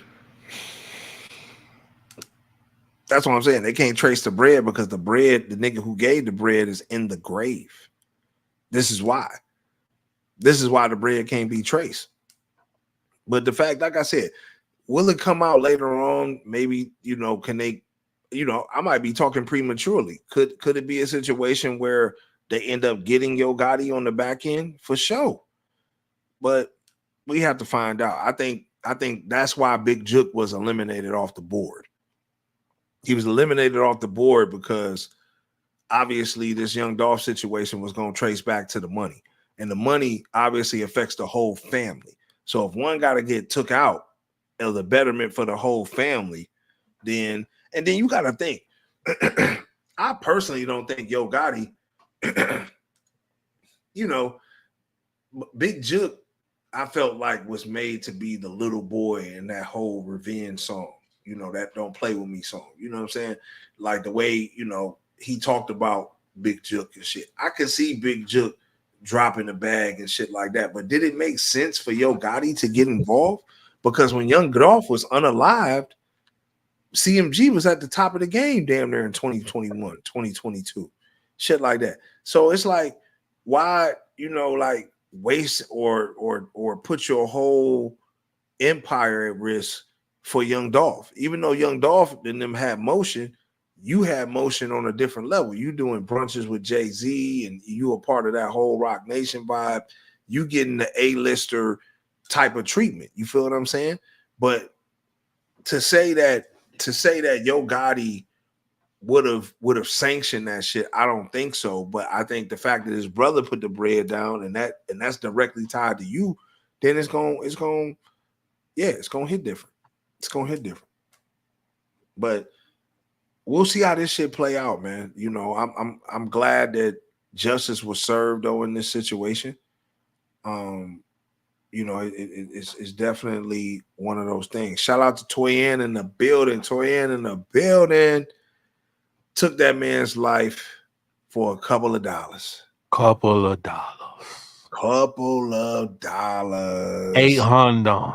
$800. Yes, that's what it was, man. It was 800. It was definitely 800. It's crazy though, man. When you think about it, man. At the end of the day, I do feel like, looking back on it, man, that's why I'm saying, man, this is a prime example for you young niggas. Young niggas should definitely take heed to this, man, because there's been a lot of crash out situations. We had a crash out situation in my city not too long ago, a few years back, where a nigga crashed out, murdered multiple motherfuckers for peanuts on the dollar just to end up getting life. I don't understand it. It's like, you niggas got to do better, man. You niggas got to do better. The niggas that killed the niggas should have got most of the bag. Like, you niggas willing to kill niggas, but you ain't willing to, murk the nigga or approach the nigga that took most of your bread or did you dirty on the bread. Because obviously that shit didn't trickle down like it was supposed to. You know what I mean? So it just didn't make no sense, man, for Dolph to get killed. But shout out to Young Dolph, man. RIP, man. RIP to that nigga, man. Like that shit was crazy how that shit went down for sure. It's crazy. It's been since 2021. Time is moving. This situation though, man, on another note though, bro, like I really listen for you who got them, right? Like for all my natural ladies, I know, I see you. But for those who got it, my man got a story to tell. Let's listen to the man's story. Let's go ahead and enlarge this shit, Trav. This is a man's story. Yeah, those BBLs be stinking. So you guys may have seen this online that BBL smells is trending. And there are a lot of reasons for that smell, but I think that I will tell you guys a story about a girl that I dated, and I took her out. She had a BBL. Her body looked crazy good. Like she had it done right. Her whole body looked amazing. So we linked up and we went out, had a really good time. We went to a Lakers game and then went to a spot by LA Live and had some dinner, had a really good time. And so she was like, so what you trying to do? I was like, yeah, let's go back to my place and relax, have a nightcap and see where it takes us. So we drive back to my spot. And so light the candles, get the music going, open up a bottle of champagne, and we sitting there and we're having a nice vibe. And, we start, yeah, those BBLs be stinking. So assault of my nose. I'm like, what the hell? And so I'm like, baby, not to be rude, but I know we had a long day. You're not smelling that fresh down there. I think you need to get into the shower and go ahead and freshen up. And she looked at me so embarrassed. I did it as gently as I could, but what I realized is if someone has had a normal size behind for all of their life, and then they switch up and now they got this big BBL, they have to reach back there and really clean. You know what I'm saying? And if they're not used to doing that, they might not know that, hey, you sweat differently. Everything is different when you add that much more meat back there. That thing can't breathe as good. And assault fun.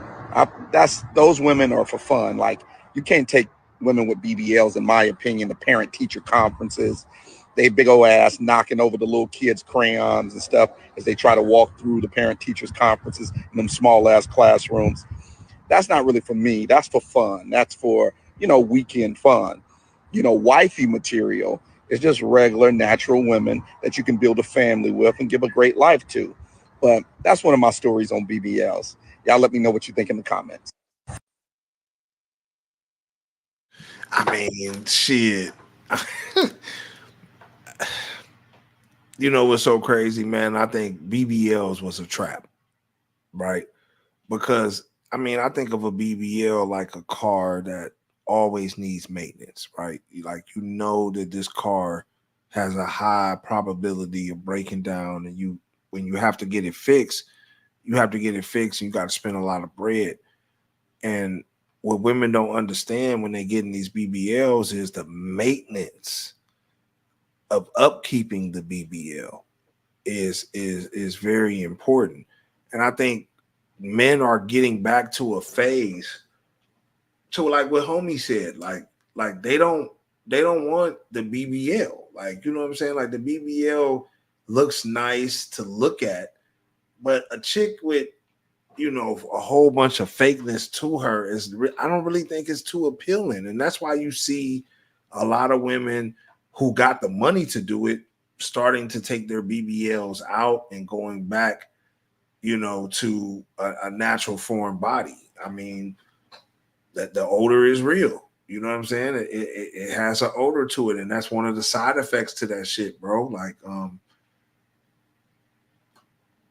I don't know. I think it was a trap for women, bro. Like, I think the craze of that shit, you know what I'm saying? It just went. Like, I think it was a real craze. I don't know now. Do women now in 2024 going into 2025? I would love to know. do y'all now have that same desire to get that BBL? Like, do you still have that same desire? Well, it's even worse. Stop playing. I'm just saying, like right now, like you know, is it one of those things to where you're like, yo, like I still need it? Need it. They want it, especially when they can get that motherfucker on a weekly payment of $29.99. Yeah, that shit crazy, man. They getting it. Anybody that's in the plastic surgery, my nigga, doing cosmetic surgery, they booming, bro. They get to the bag. That shit is nuts. It's what it is, my nigga. BBLs and teeth. Yeah. You Yeah, know I mean, what I'm saying? I can see you wanting to get your Even grill. niggas getting men getting the BBLs. Men getting BBLs, they getting height extensions. Yeah, I mean, it's all kind type of shit. You feel me? All type of shit going on. I would never want to get my bones disconnected and But I don't, nigga. What I look like letting the motherfucker put me to sleep to cut some of the fat out of my body. You don't get the fuck out of here with that boo unless I'm just one of them my 600-pound life motherfuckers. They need it. You feel me? But it's certain motherfuckers that need it, and there's certain people that's like, bro, all you need is the gym. You go to the gym, you're gonna be straight. You know what I'm saying? That's why I admire sisters that go to the gym, man, and really get it in, who transform their body. But niggas love that natural shit. Like, you know, so shout out to all my women, man, who are natural. But yeah, I just found it crazy, you know, to hear homie's story in reference to this. You know, this situation though, right here, though, man, it's like, man, what the fuck is they digging up down here in these glaciers and shit like that? Like, I seen this shit. I was like, yo, more than 1,700 ancient viruses found lurking deep inside glacier. And I'm motherfucking whole. And I'm drinking, what's this shit? Glacier, you know what I'm saying? This like a glacier water or some shit like that. I gotta watch this shit. But like, yeah, man, like, I don't know why they keep like going to places and going into spots where you know that you can unleash the Kraken or some shit like that. Because I believe in that shit. I believe that it's a Kraken or a Leviathan or whatever the hell that shit is. It's something lurking in Antarctica and underneath the walls and all that shit. I definitely believe that shit. Like, I you know what I mean? To say that there ain't shit back there, you know what I mean? All these different viruses and shit like that coming out, like to say that something's not back there is crazy. Like, it's definitely something back there. So yeah, man, 1,700. That's a lot. Like, if you really think about it, bro, that's a lot of motherfucking viruses right there. Like, that's a lot of viruses. 1,700. How many of those motherfuckers are mutating viruses that just make a nigga motherfucking whole body structure change and shit? Like, you know what I mean? Like, I don't know. Trav, I don't know. I know you lurking in the back. I don't know that maybe you caught a glacier virus. I don't know. You know what I mean? You know what I mean? I ain't getting no jab for it. Tell you that now. But yeah, man, shout out to motherfuckers, man. I guess on the scientist side, man, they're still digging for shit like that. You know what I mean? But I don't see why y'all keep looking for shit like that. It just doesn't seem like the right thing. We also, man, we got some sad shit to report, man. If we get the winding down into this fuckery hour, man. But like, you know, the Dikembe Mutombo, NBA Hall of Famer, Basketball Hall of Famer, Dikembe Mutombo passes away at 58, battling brain cancer. I never would have thought, man, that my man had brain cancer. You know what I mean? I think that's crazy. You know, Mutombo, I mean, he was one of the greatest centers that ever played the game. I mean, the famous, you know, he always going to have that, you know. He always going to have that. And I thought that, you know, Mutombo was somebody that, you know, a lot of players and shit like that, especially from Africa. I mean, you had him, you know, you had Manute Bol, you know, a few others I can't think of or whatever, but he definitely was the best one to come out of Africa. You know what I mean? He was definitely the best one to come out of Africa. So I fuck with Manute. I mean, I fuck with Dikembe Mutombo. He once played, I know he played a lot of his career too down here in Atlanta and shit like that. So, that nigga a Hawks legend. yeah, for sure. Yeah. For sure. So, you know, shout out to McKinbey, man. You know what I mean? So yeah, he passes away at 58. Yeah. I mean, I wouldn't even know. Like, I could have swore we seen him, you know, last NBA season. So you wouldn't even known he had brain cancer and no shit like that. I didn't know he had brain cancer. You know, that shit just comes on like fucking out of nowhere. Like on some shit like that. Cause you never, like I said, you never would have known that he would have been, you know, fucked up off that shit. This right here though, man, like this right here, I don't know what's going on in New York. Again, as we go back to New York, but the mayor in New York was indicted. You know, like this is crazy. I mean, I think he had a little press conference, you know, Mayor Eric Adams, you know what I'm saying? He got heckled at a press conference, but it looks like he stole like $3 million or some shit like that from some public trust fund. And now he's being indicted. I don't know how to feel about that, but we can roll this clip right here, Trav, and see what they was yelling at the mayor of New York.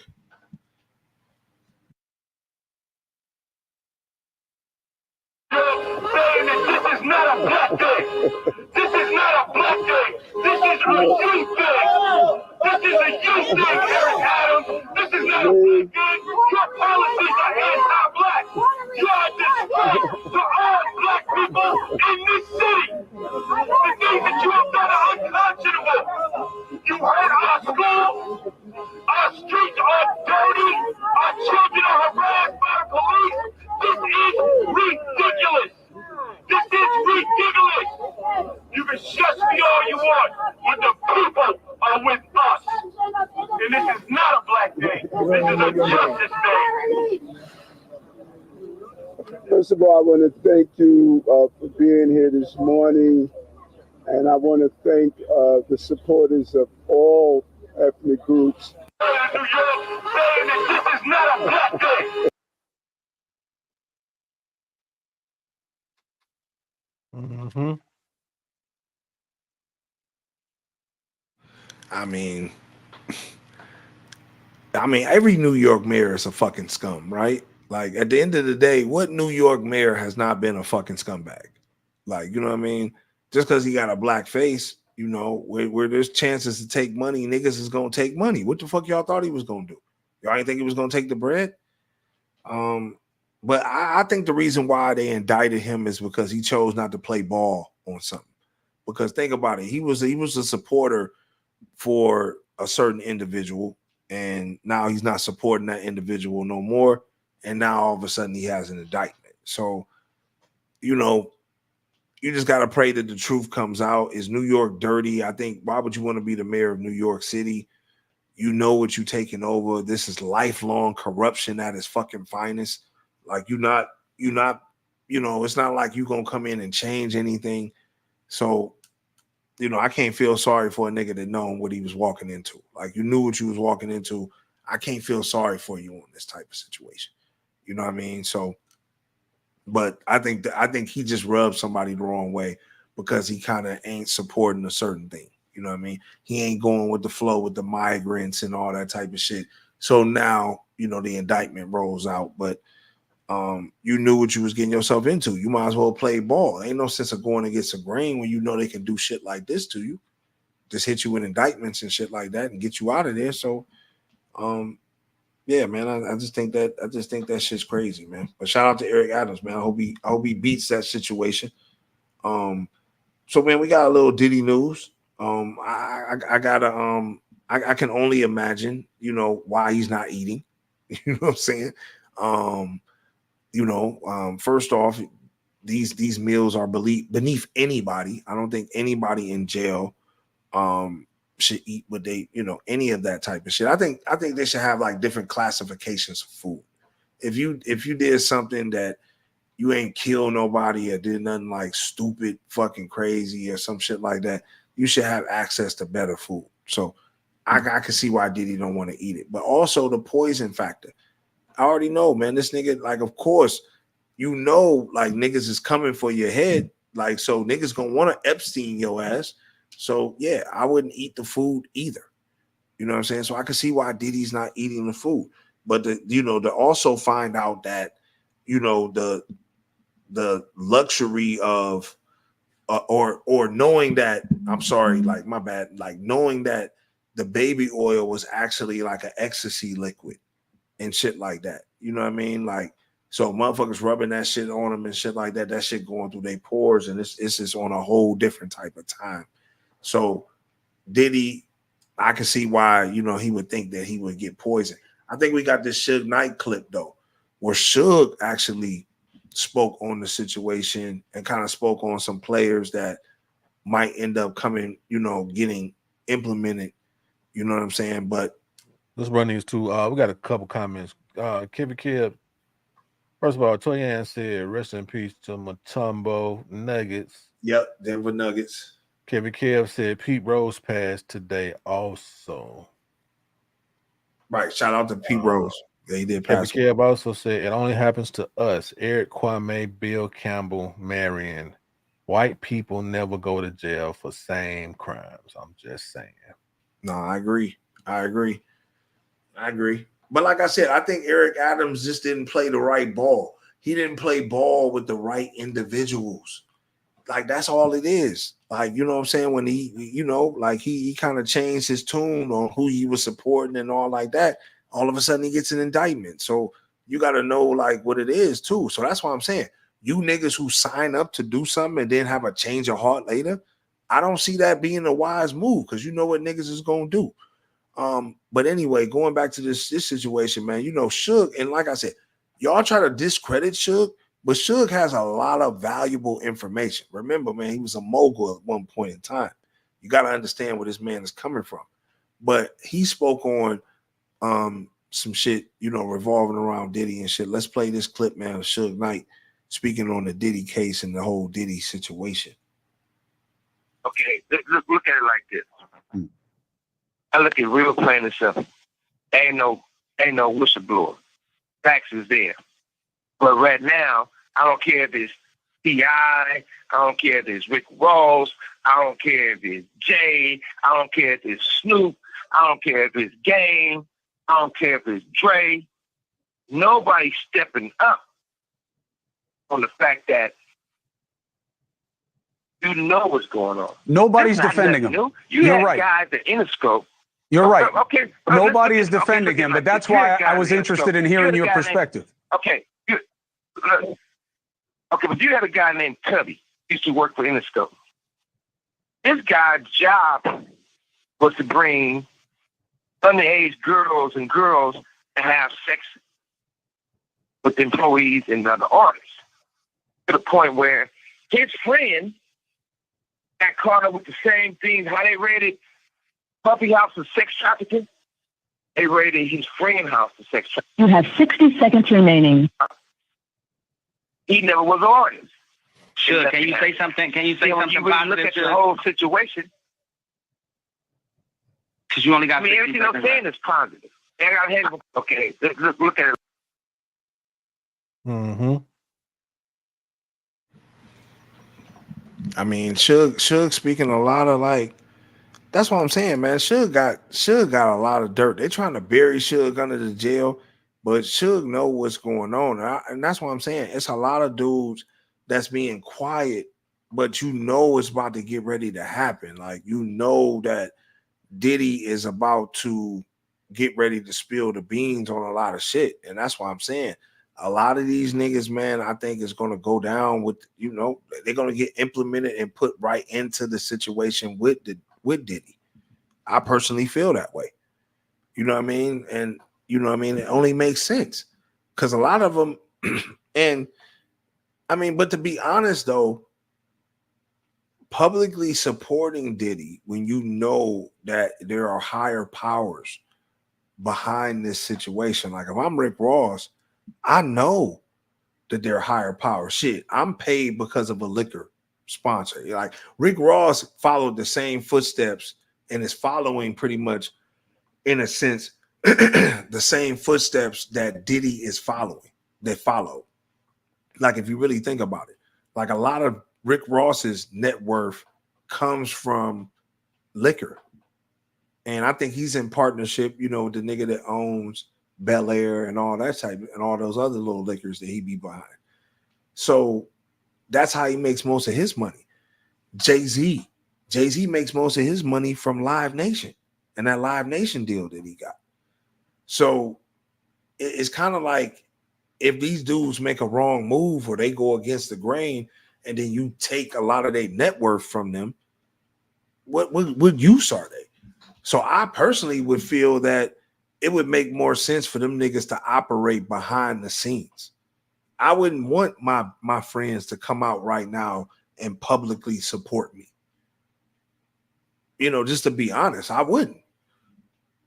Because I know the same powers that be that got me fucked up is gonna come for you and your family.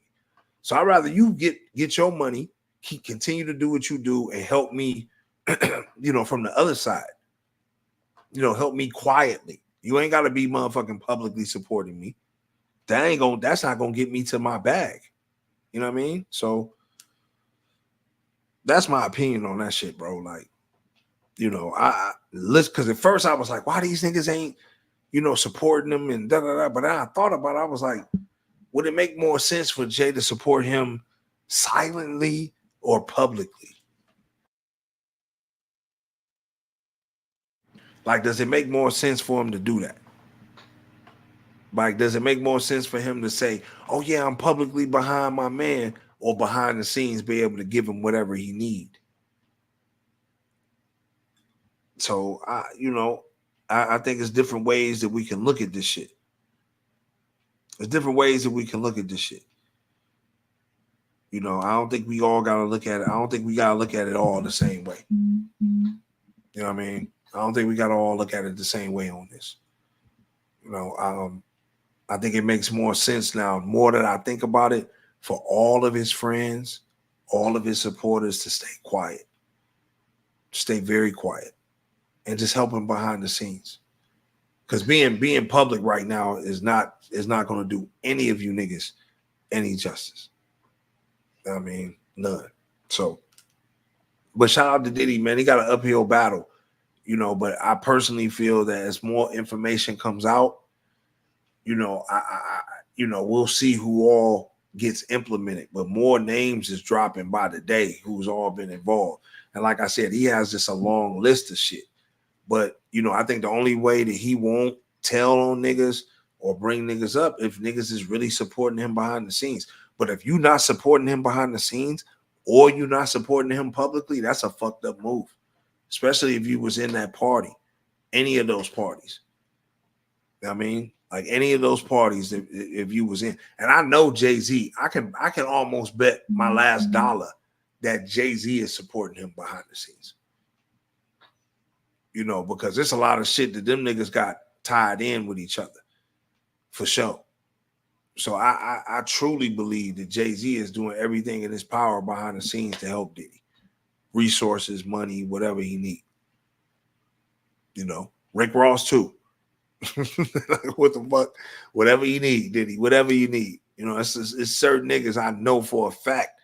You know, like I can't say that, you know, Dr. Dre's or whatever. I think Dre got his own situation going. I think when the shit come out on Dre, it's really gonna hit the fan on Dre. But we're gonna see how that shit pop off. Trav, you got anything to speak on this right here? Mm-mm. Yo, shit wild, man. It's just wild. In the words of Trav, man, that shit wild. That shit real wild. But yeah, man, before we you know, get up out of here, man. You know, we definitely want to play a few fuckeries. You know what I'm saying?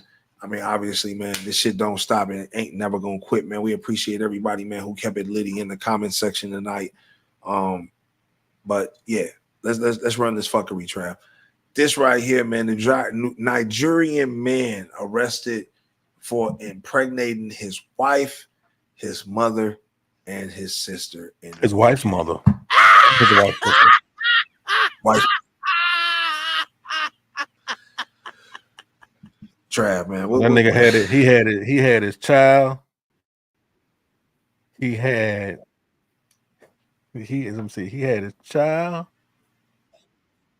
His child's sibling is also his uncle, his child's uncle, the middle child uncle, and then he got another child that's the nephew or the niece. That shit crazy. And the brother, boy, these for hell, boy. He had to dip it in the L. That pussy was so good. He had to try all of them. But how does he go to jail for it though? Like I I'm have no confused. idea. He That's shouldn't. crazy. Yeah, I mean, why is he going to jail? That makes no sense. No. Was it consensual? I mean, what? You know what I'm saying? I would love to know. I would fucking love to know. You know what I'm saying? But yeah, shout out to the Nigerian man. You know what I'm saying? Hopefully somebody pay his bond, man. You know, he's about to be a father. He need to be out to take care of his kids and shit. You know what I'm saying? He need to be out to take care of his kids. You know, don't hold that man down. What the fuck? I gotta get a fuckery to G Herbo, bro, because these niggas saved you for not going to jail. It's ironic that the law firm that helped G Herbo invade a 20-year prison term sentence for his federal fraud case sues him for $237K because he failed to pay for their services. I wonder what happened to bruh Case though, man. So this nigga, I mean, he ain't got to go to jail. He ain't got to go to jail.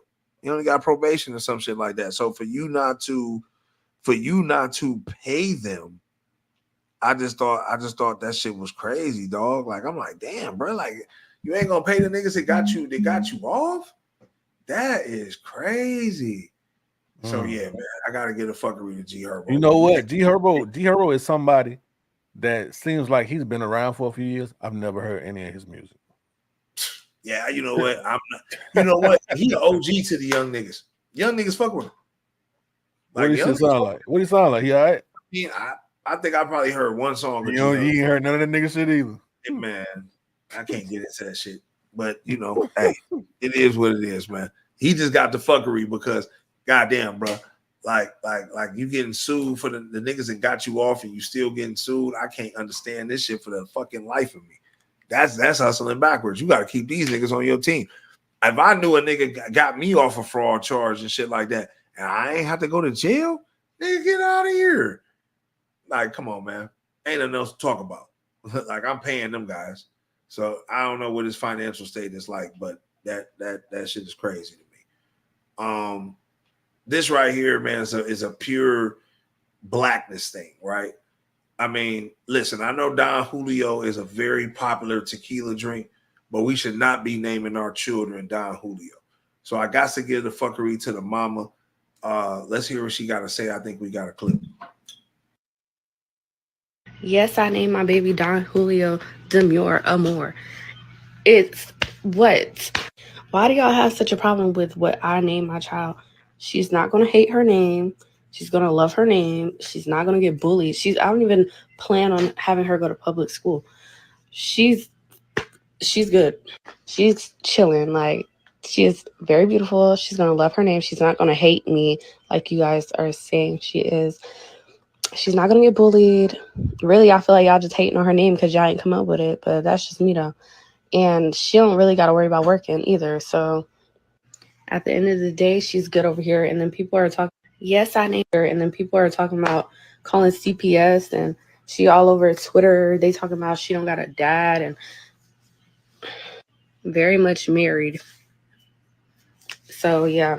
And he thought the name was fine. He didn't have a problem with it. So why do y'all care so much? I feel like y'all just mad because y'all didn't come up with it. It's fine. Y'all can hate if y'all want to. And then people are... I mean, listen. Stupid bitch. You butchered that child, okay? Don Julio probably will not be a popular drink. I don't think by the time he's grown. I don't know. Who knows? And then it's a girl. It's a girl, right? So I mean, black folks, we got to stop fucking doing our children like that, man. We got to stop doing. And the fact, Kevin Kev, like you just said, the fact that she's married makes it even worse. It make it even worse. So yeah, man, you definitely get the fuckery, mom, for naming your baby Don fucking Julio. Trav, what's the next one we got? What we got? Like more fuckeries. We got more fuckeries. Like this shit just don't goddamn stop. We already that. I'm gonna go all the way to the bottom because the other one we ran that one. Okay, cool.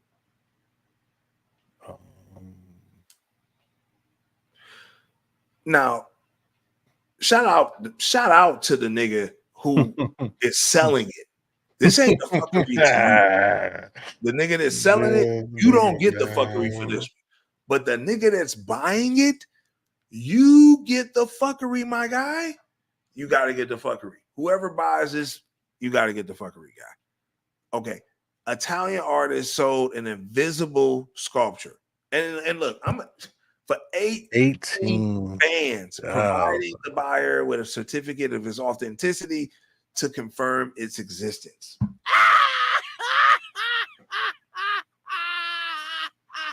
Are we fucking serious? First off, the nigga that sold it, can you please contact me? I want to get involved in this. I've been seeing a lot of fucked up art being sold lately, man. I want to get involved in this market. Not saying I would do fucked up art, but I'm an artistic guy. It's things that I'll draw up or something. I'm like, well, I wonder if this would sell. It would obviously sell. I can draw it and say, here, man, this is the copy. It ain't there, but it's in my mind. So yeah. You love the nigga that motherfucking bought this shit. You got to motherfucking get the fuckery, bro. You got to motherfucking get the fuckery. The nigga bought L. Yeah, the nigga that bought it, the nigga that sold it, use a G. I need to get down. You need to tell me how do I get down with this shit. I need to get jiggy with this shit, man.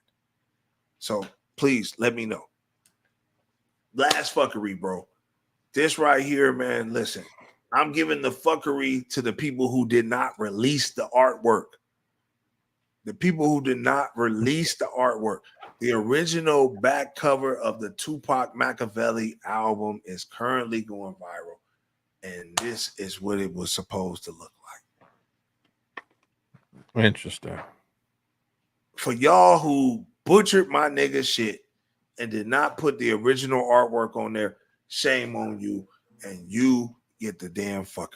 So is that Faith Evans with Tupac booted up? All the way to the right? Is that what that is? That's supposed to be Big. That's supposed to be Puff. Then the other two. I think that's Big and Faith. Interesting. Okay. Yeah. I mean, why'd y'all stop that from coming out? You know what I'm saying? And just to release it 30 years after his death. Y'all got to get the fuckery for that, man. Got to get the fuckery for that. But shout out to everybody, man, who tuned in tonight, bro. Everybody who tuned in tonight, kept the comment sections lit. We appreciate y'all, man, from the absolute bottom of our hearts, man. You know what I'm saying? We definitely, you know what I'm saying, want y'all to check us out on all platforms, man. Deadbolt ATL on everything, man. You know what I'm saying?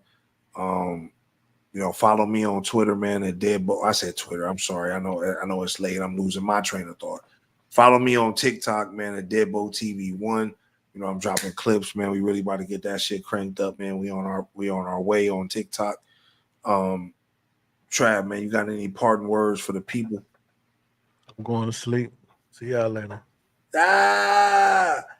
Everybody, man, have a great rest of y'all week, man. We appreciate y'all, man, for tuning in, man. It's your boy Don Peoples and Trav. Deadbolt. Go. Important thing is this: to be able at any moment to sacrifice what you are for what you will become.